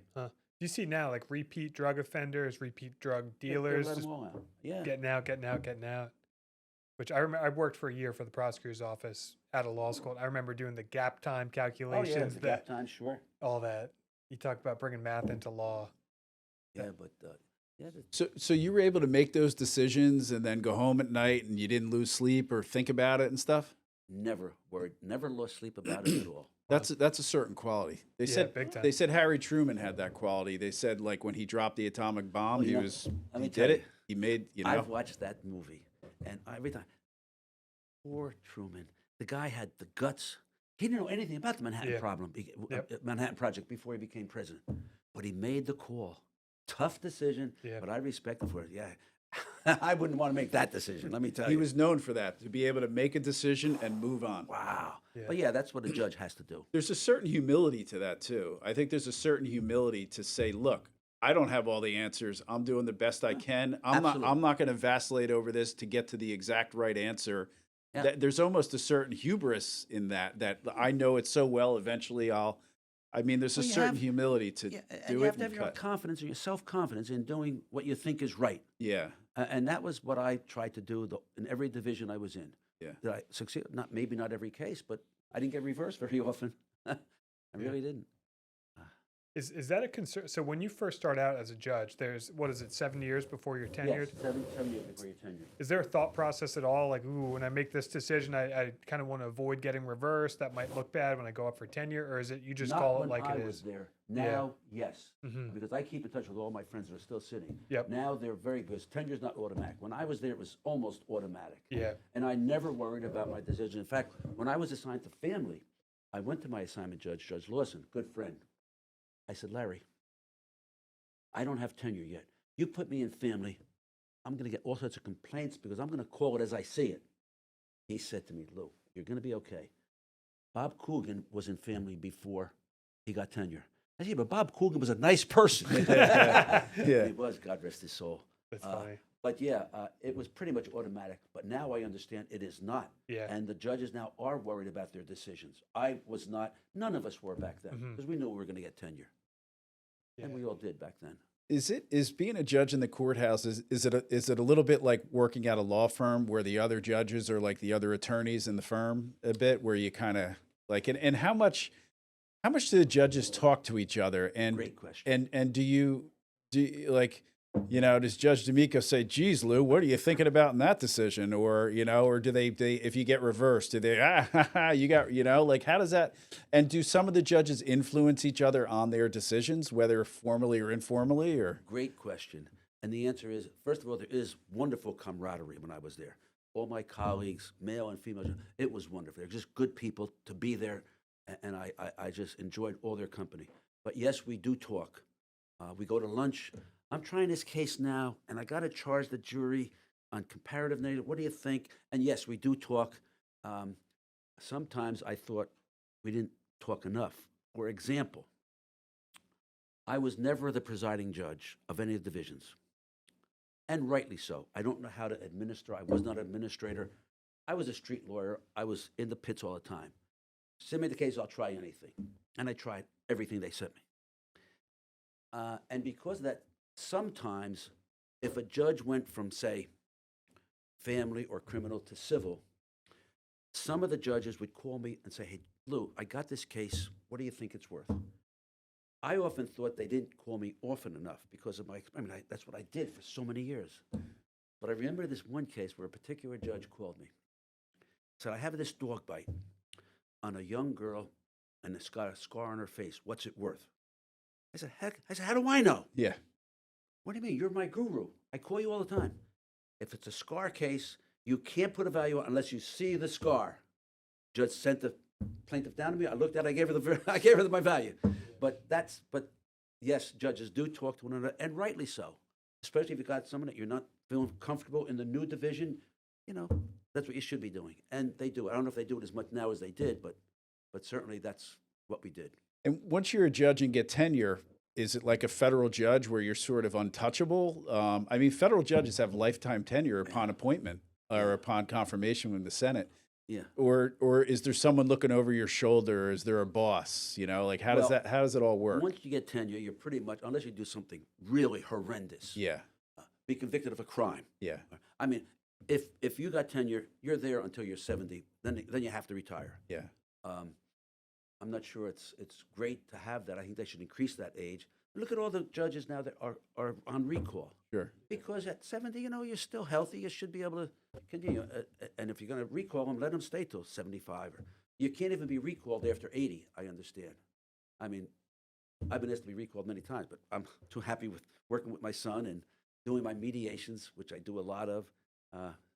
But yeah, you do have to retire at age 70. I retired at age 65. And I didn't regret that. Working with my son, it's father's dream. Yeah, tell us about that, working with your son and what's your son do, and maybe we'll have to get him on here one day if he's available. But and that's amazing to be able to work with your son. It's a father's dream. Yeah, I am so lucky. People say to Tony, you're so lucky you're working with your father, retired Superior Court judge. They're wrong. I'm the one that's lucky. I go to the office maybe a couple times a week. Yesterday he had a legal question. He comes into my office. We shoot the breeze about it. Great. I go home at night saying, my God, if I help my son, he doesn't need much help, I'll tell you. Yeah. And he didn't tell me he had spoken to you a year ago and you were thinking about this. I didn't know about that until last week when you called me. He probably thought you would have said no or something, so he didn't bother. But he doesn't need much help, I'll tell you. He really doesn't. I know when I was still on the bench, I know he's a good lawyer. Besides, I see him in preparing. But I know it because when I was still on the bench, as I said, we judges talk. We go to lunch. And I was at the walking group. There's like 5 or 6 judges. We used to walk down to Stefano's or Federici's or Sweet Lou's. In Freehold, yeah. And but we would talk, and many times one of my fellow judges would say, hey, Tony's in front of me trying a case. How's he doing? Well, Lou, you were good as a trial lawyer. He's better. Yeah. and he is, and that's fine. It makes me proud. Yeah. But he enjoys being a lawyer. He does basically all personal injury work. That's what they do now that he's with Andrew Blummer. It's like a boutique over there. Yeah, it's Tony Locascio. He's got an awesome reputation. He's really well known. Very charismatic guy too. He was telling me a story of one of his after his mother. Yeah, there it is. He was telling me a story about one of his first trials. I think he worked at Drazen and Warshaw also. Yes, he did. And he was talking about he was doing a closing argument or something, and like in the middle of the closing, I think he like walked out of the courtroom and then stormed into the courtroom. I don't know. He did something. He was telling me about it. It was pretty interesting. Well, I know one of the things he talked about was he wanted to have a summary. He asked me what he should do. And see, Tony sings also. Yeah. He's in plays in high school and college, and he has a nice voice. I don't know where he gets it from. My wife and I have no voice. But he does. He's done funerals and weddings and all, and nice things. Sometimes we're out to dinner at a particular favorite restaurant. He may do happy birthday to a guest in Italian, which he does. But he said to me one time, he says, Dad, I got this case. I represent an opera singer who can never sing again because it's a matter of vocal cords. He said, I plan to sing during my summation. I said, just make sure the judge knows beforehand and your adversary. So he knows, but the case settled right before summations. Wow. He never got to do it. But I'm sure he would love to do it sometime if the opportunity presents itself. And he was a singing waiter once that's funny. at Macaroni Grill in Homedale. He was a singing waiter. We used to go there all the time. I just give him a big tip. Good And job. how did he did commentating on CNN and stuff? How'd that all happen? yeah. What was that all about? Yeah, he did that a lot.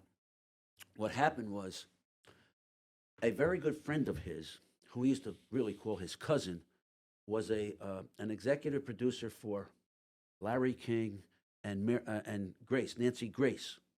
So he basically got him onto Nancy Grace. And he did that for a few years, and he moved from there, he moved up to CNN. And I remember he also became an expert in body language.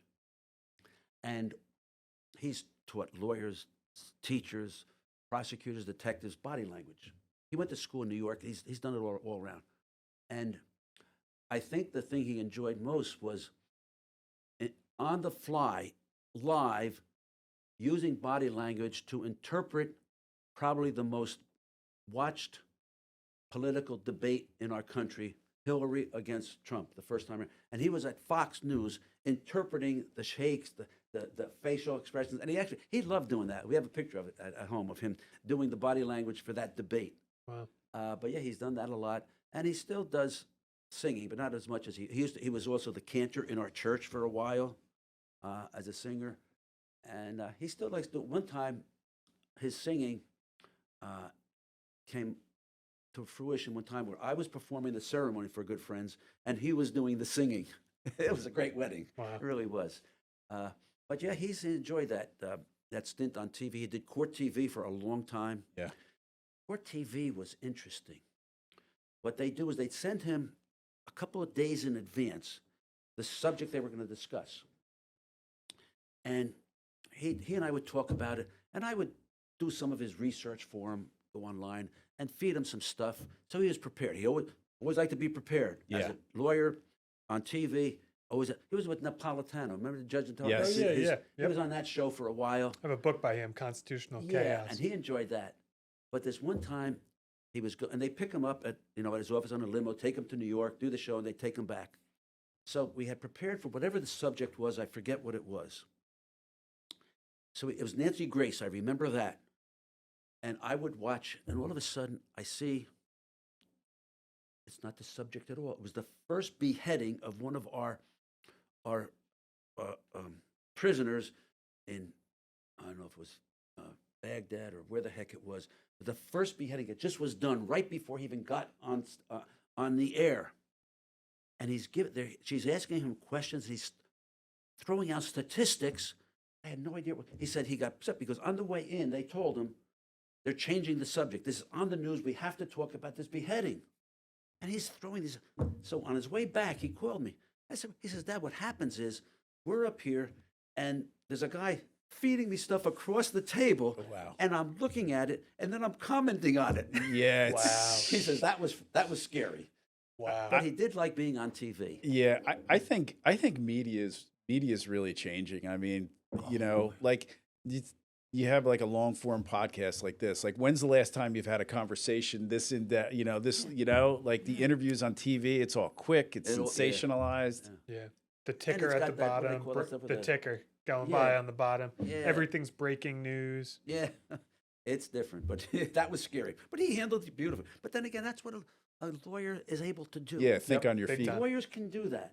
Not everybody 100%. can, as Yeah. long as you're prepared. So Which keep going. brings me to one other story about being prepared. Yeah. And I said earlier, on that day, if you're in front of me with a motion, it's your file. Don't tell me it's not your file. But also, being prepared requires that you be honest with the judge and your adversary. Yeah. So I had this one case. I'm sitting on the bench on a motion. And I forget the motion, whatever it was. All I know is the lawyer says, and I read all the briefs, I read all the cases. As I was prepared as a judge, I used to work on my motions at home.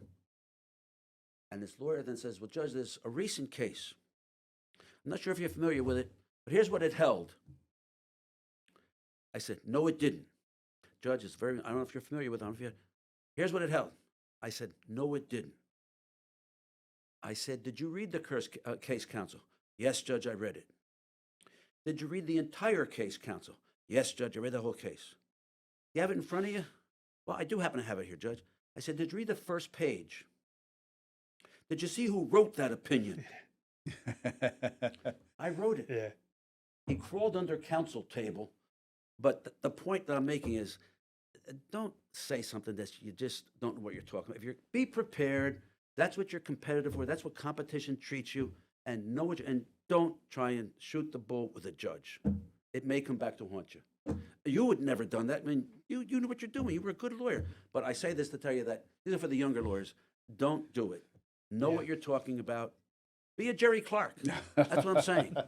Well, I'm a has-been. You keep saying I was a good lawyer, Still, so I don't know. I'm sitting here you know? trying not to look like a suck-up. Like, he still is. He still is a good lawyer.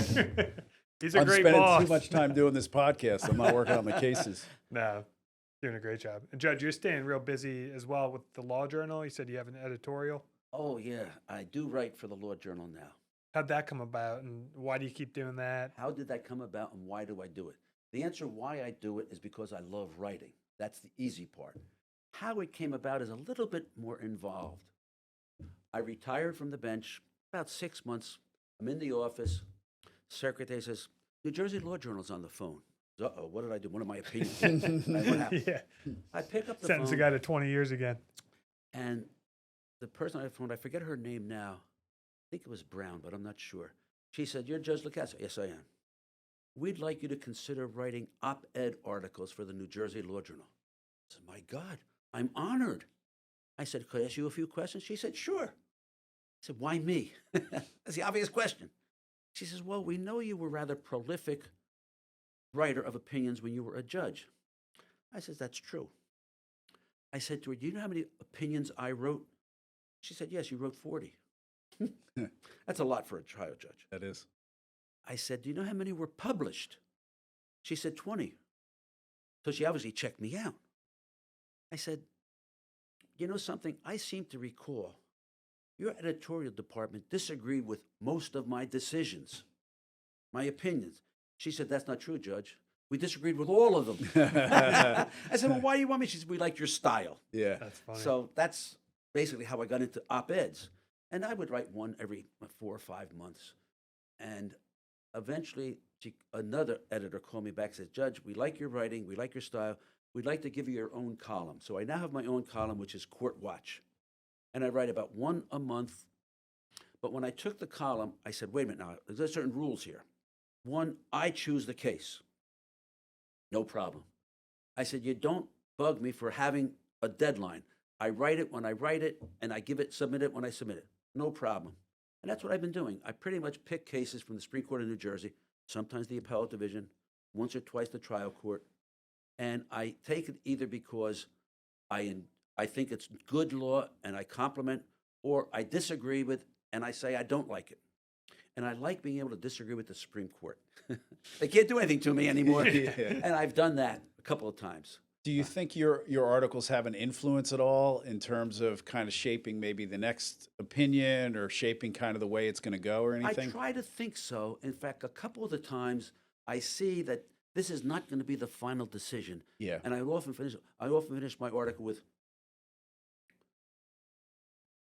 do I say? Like the committee should consider it, or Oh, this should I be often something do like- that. Yeah. And then I'll say, keep your eye on this. But many times, a couple of times, the court rendering a decision suggests that the committee take a look at this. Yeah. And sometimes, if they don't, I will suggest it, that either the criminal committee or the civil committee, they should take a look at this and have plaintiffs' lawyers in and chime in on it, defense lawyers. And it often, we need something, judges need it, lawyers. In fact, sometimes I write articles sort of as a guidance for what lawyers or judges should do. Sometimes we don't have a charge, but I say, we need one, and here's Yeah. what I think you should do. Yeah. Judge, sometime- we've got a recent one here. I see what you're saying. Which one is one that? of Jerry's cases. Yes, you can appeal after accepting a jury award. And then, Oh, which one is that? That was a couple of times ago. yeah, and at the Oh, end there, yeah. you're like, we This was anxiously Jerry's await case. the This was your case, wasn't it, Jerry? Looks like it. I don't know what Mark's whipping out of here. I know which one it is. That's I'm what- prepared, Judge. I'm always prepared. That's what you should be. But do you think the justices, cases at the trial court, then it goes to the appellate division and it's pending, and then maybe it'll go up a next level. Do you think any of the judges or justices will read the law journal and maybe think about that in connection with, you understand what I'm saying? I doubt it. I don't think they look at my articles to render theirs. I don't think so. Well, maybe not even necessarily your articles, but if the law journal is writing about a hot issue or a hot case, I mean, you got to expect the Supreme Court justices are reading the law journal every time. Jerry it comes wrote a around. couple articles. Which is the one about boardable? Which is the one about boardable? Whether it's 15,000 or 250,000 under PIP. The Haynes. What was it?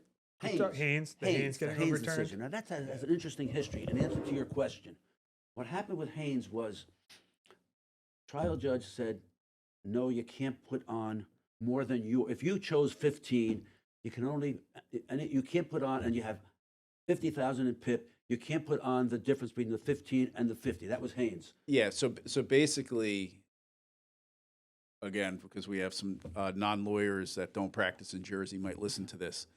So basically, if you have an auto accident case, a trial, and your medical bills are paid by your own auto insurance, Personal injury protection, PIP. PIP, yeah. So then the rule is you can't ask the jury to award any medical bills. That's correct. And Assuming they're all paid. Yeah, and that was the question in the Haynes case was, okay, you have 15,000 in medical bill insurance under your auto policy, but your medical bills were 30,000. Right. So you're short 15,000, and under the Haynes case or the case before it, you couldn't ask the jury for the 15 that you're out of pocket, correct. which was just patently unfair. Right. That's what that was. That was Well, Haynes, and then Trial court in Haynes said, no, you can't put that additional amount on.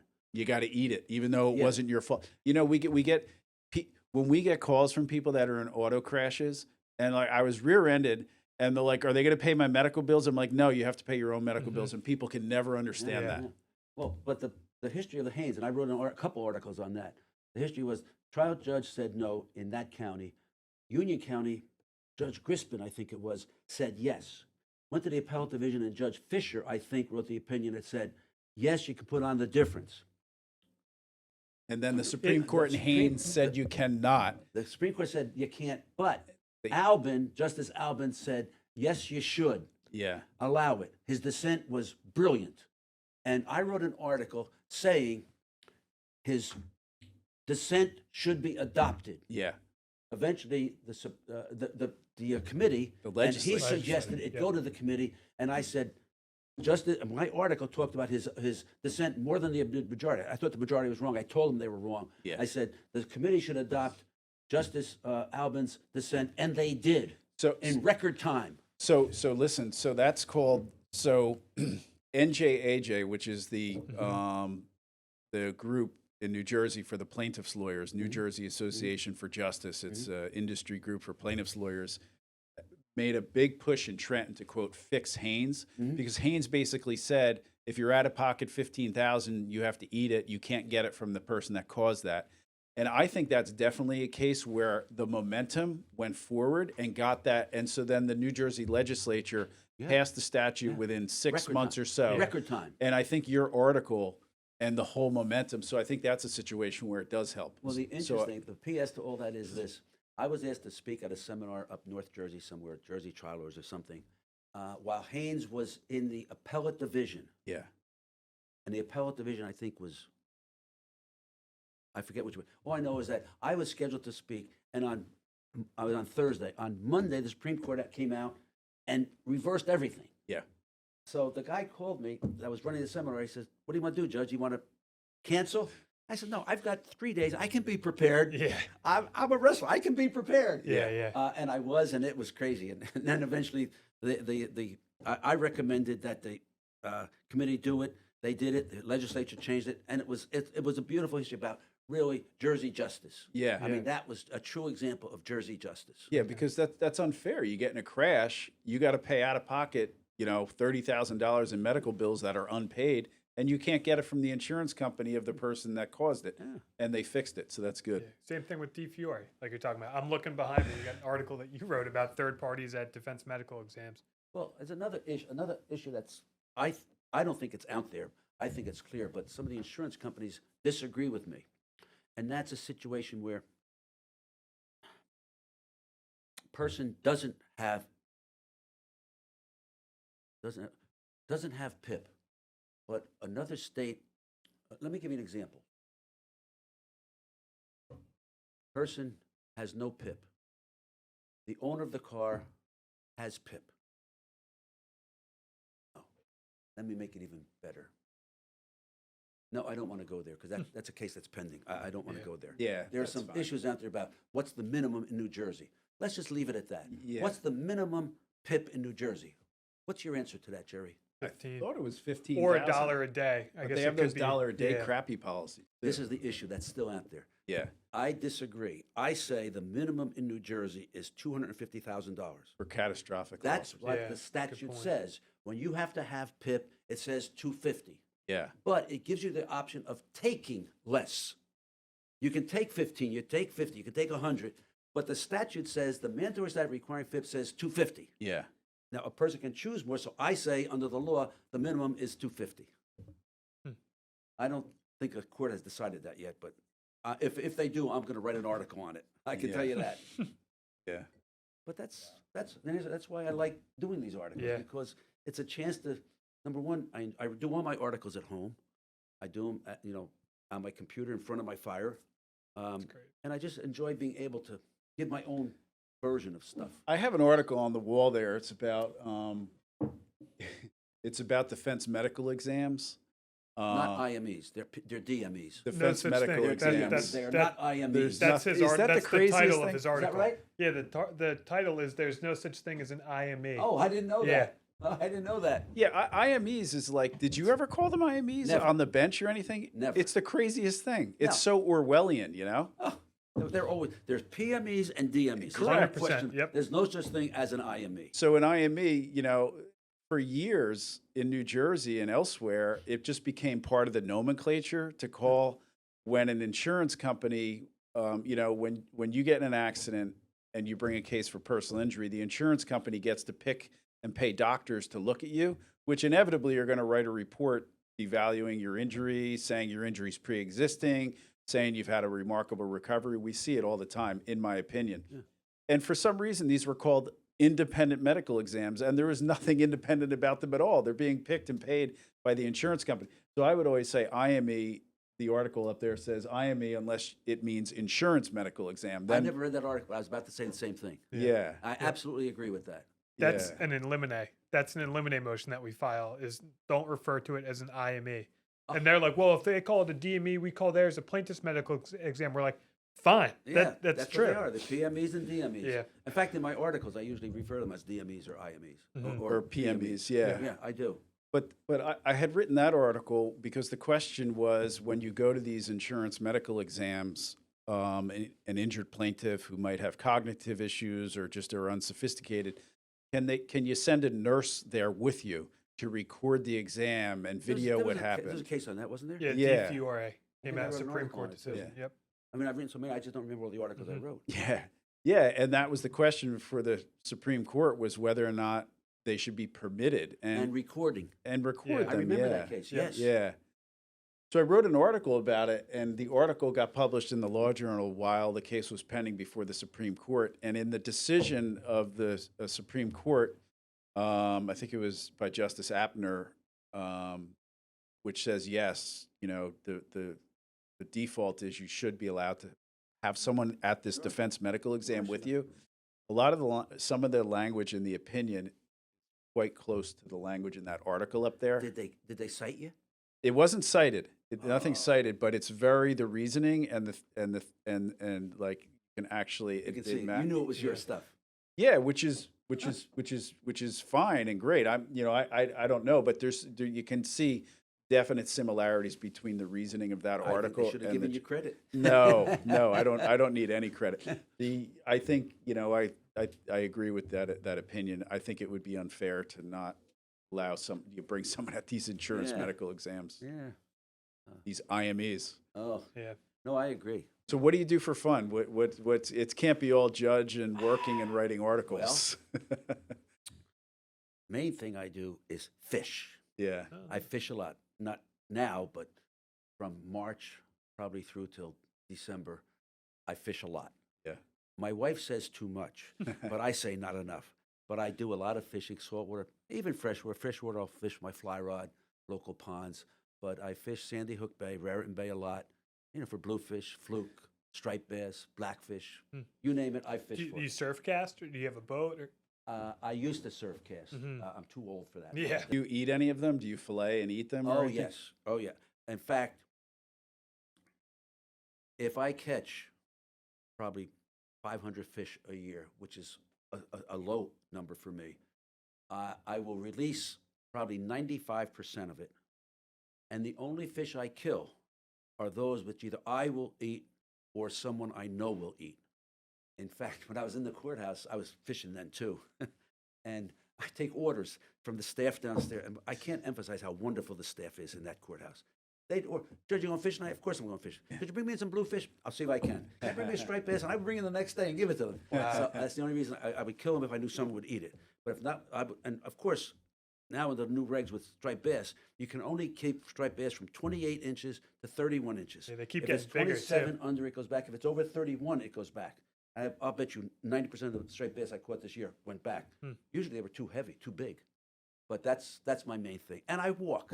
I used to jog. I don't jog as much. I jog maybe 40% of the time, but I walk a lot. I mean, if I take a walk, yesterday I walked about 5 miles. Right in my neighborhood. I love being outside, seeing deer and squirrels, rabbits, whatever. I love walking. And that's it. Fishing and walking is what I do. What do you think about all this new stuff with the courts in terms of Zoom and not having to show up to court as much, being more virtual and all that? I mean, how's it all changed in the practice? Oh, you mean since the pandemic? Yeah. And the virtual stuff? Yeah, the virtual Well, and then the paperless. It has more pros than cons, in my opinion. Yeah. For example, I do arbitrations for Monmouth and Ocean County, all virtual. Most of it isn't even Zoom. Most of it's now on telephone conference calls. And there's no reason, really. But the big thing, I think, the big pro is the motion practice. Yeah. Depositions. I mean, my son did a deposition yesterday in his office. Why go to some other guy's office? Yeah. There's no need for it. Motion is the big thing, though. I mean, when I had a motion day, I had like 40, 50 lawyers in my courtroom. Yeah. And they'd wait from 9 o'clock to maybe 4 o'clock. And they're not getting paid if they're plaintiff's lawyers. Defense lawyers could probably charge for it. But they'll have maybe a 15-minute motion. Why can't you be in your office and just do it and get on with your work? So there is the personal contact that is missing. Yeah. For example, my son had tried 2 cases during the pandemic on virtual, but the jury wasn't there. He didn't like it at all. He didn't like it at all. And he's happy to be back in the courtroom. Yeah. Especially if you're having a jury trial.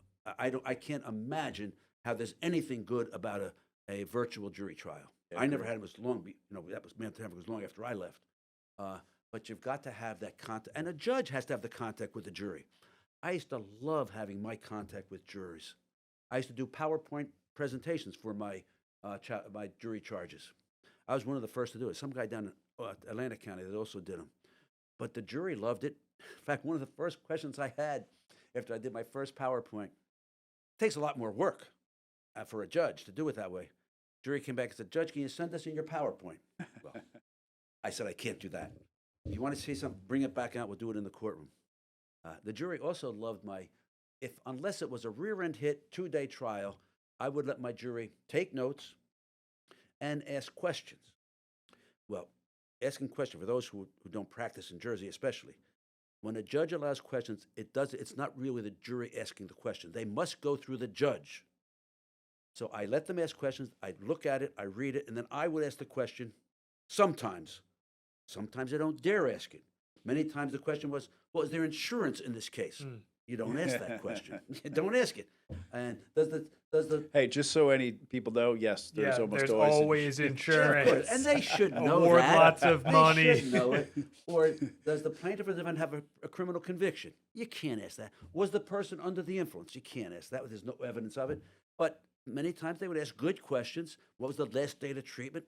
And they loved being able to. They felt they were more involved if they could ask questions.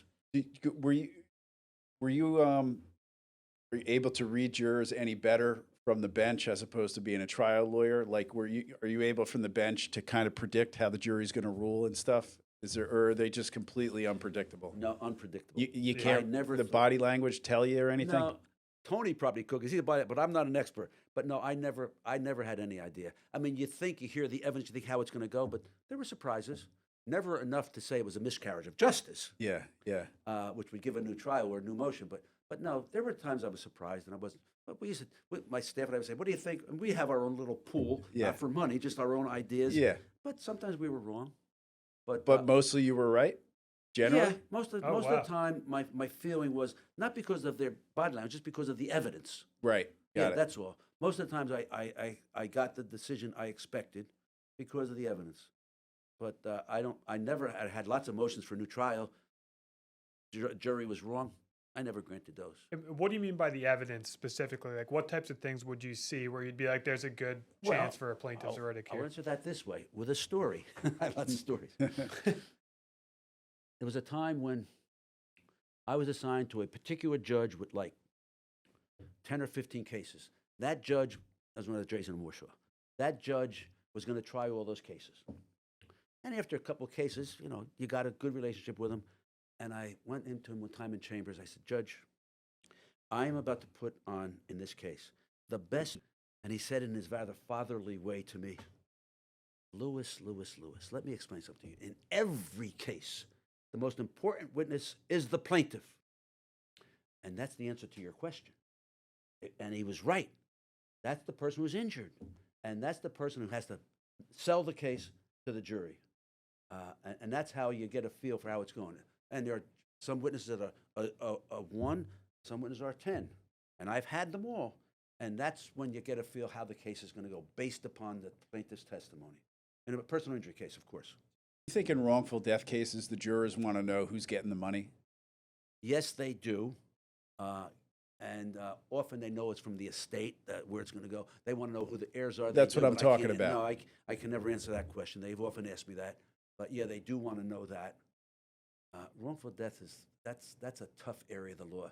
So many times we were this close to getting to where the survivors get to be awarded for what they've gone through. The grief, Yeah. the loss. That's not the law. We were this close twice, and the legislature didn't do it. I wrote a couple articles on that. Well, the legislature did it. The Governor Corzine vetoed it.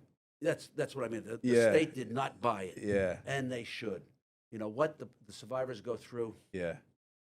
The law is weird. Like, if you strictly read the Wrongful Death Act, you could have a homeless person that's not working, not supporting anyone, Gonna gets get nothing. killed instantly, Yeah. and technically it could be worth $0. Well, if he has no pain and suffering, that's the survival part of it. Yeah. The wrongful death is how much is that person contributing to the survivors.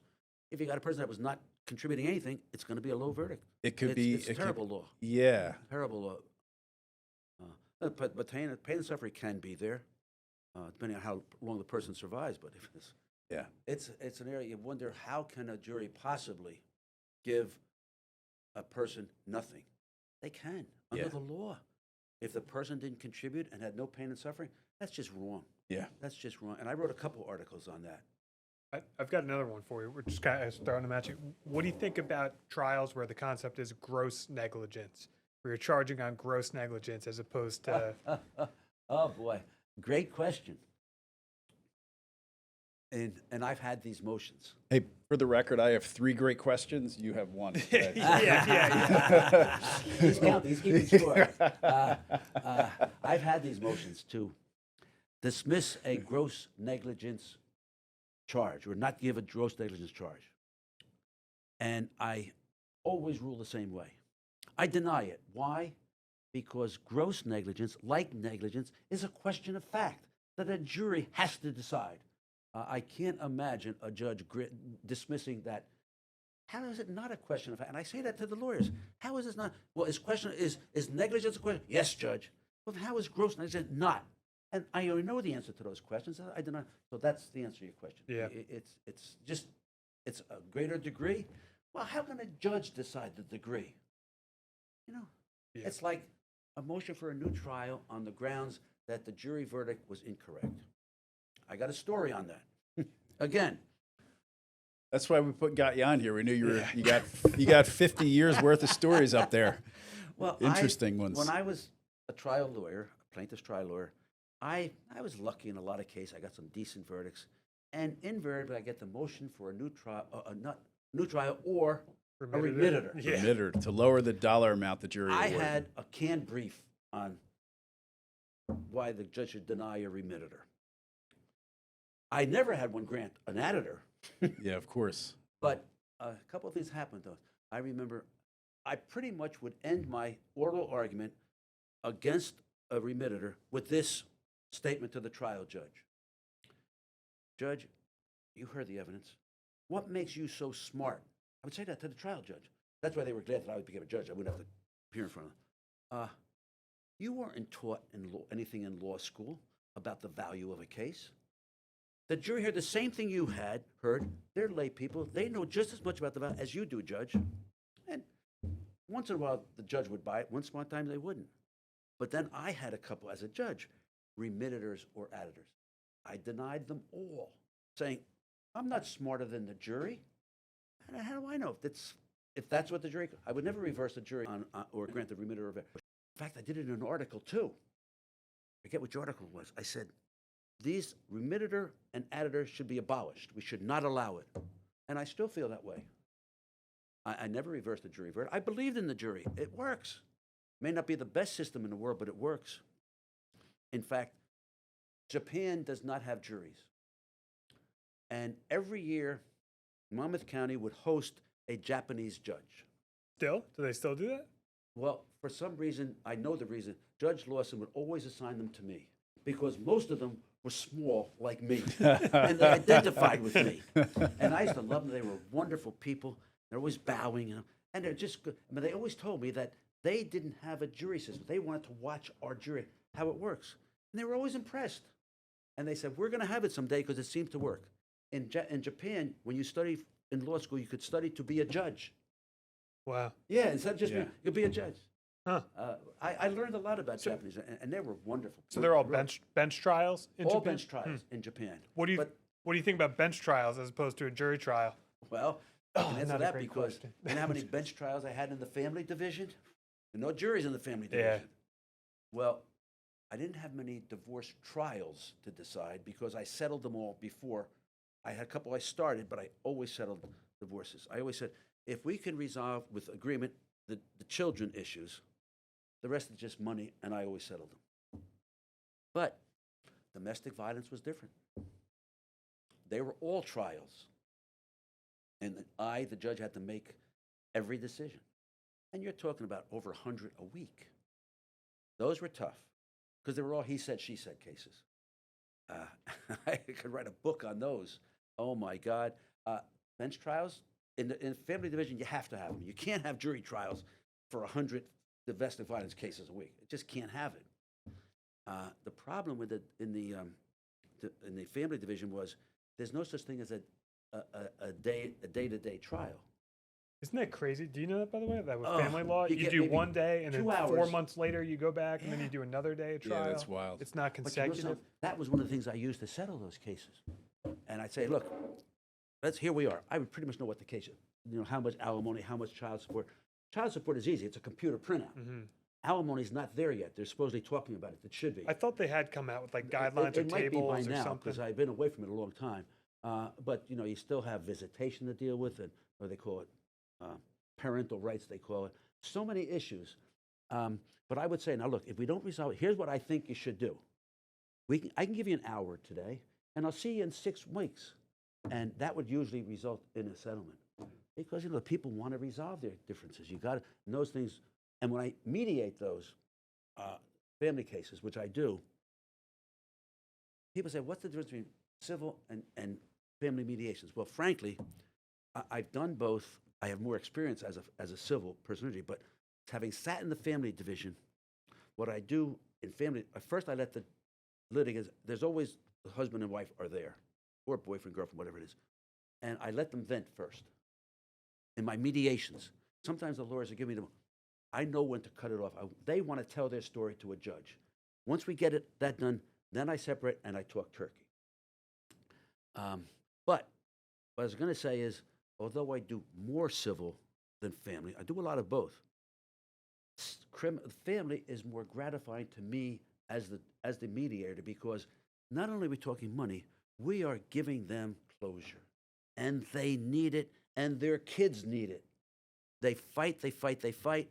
But when I settle a family case, instead of having to go on for 2 or 3 years with exorbitant counsel fees, they get out of hand.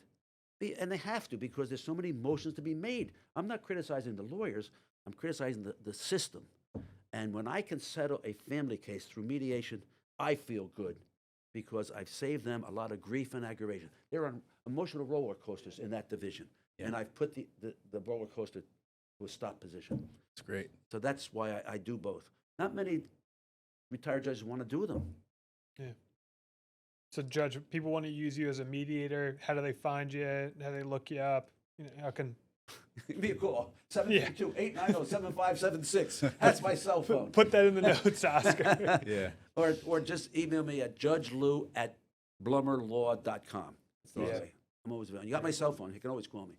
So we got to get you back to this beautiful wife. It's late in the afternoon on a Friday afternoon. So we really super appreciate you coming out. It was really interesting. Thank you for inviting me. It's awesome spending time together and learning about your really cool career. I appreciate it. And really do sometimes. thank you, I enjoyed it. Again, you look remarkably like Leo Addario, my grandfather. Must be a handsome guy. Yeah, he definitely was. That's fine. And also very confident. Yes, yeah. And optimistic. And he was a street salesman. He sold auto parts, so he was a real Well, talking about street guy. confidence, I remember one of the things I tell lawyers that come to me sometimes with cases after they're over and they want me to mediate after, and they say, look, and especially in the family mediations, they say, well, Judge, this is what happened. It shouldn't have happened in the court. I said, look, I'm going to mediate this. It's still pending. I said, I'm very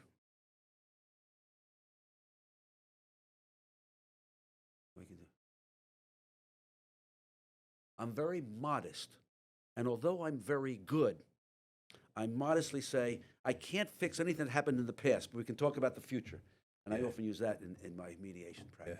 Yeah, that's a great lesson for life too. Yeah, big time. All right, thanks again, Judge. Appreciate it. My pleasure. I enjoyed it. And you've been both very respectful and professional. And that's the Thank way you, lawyers Judge. should be.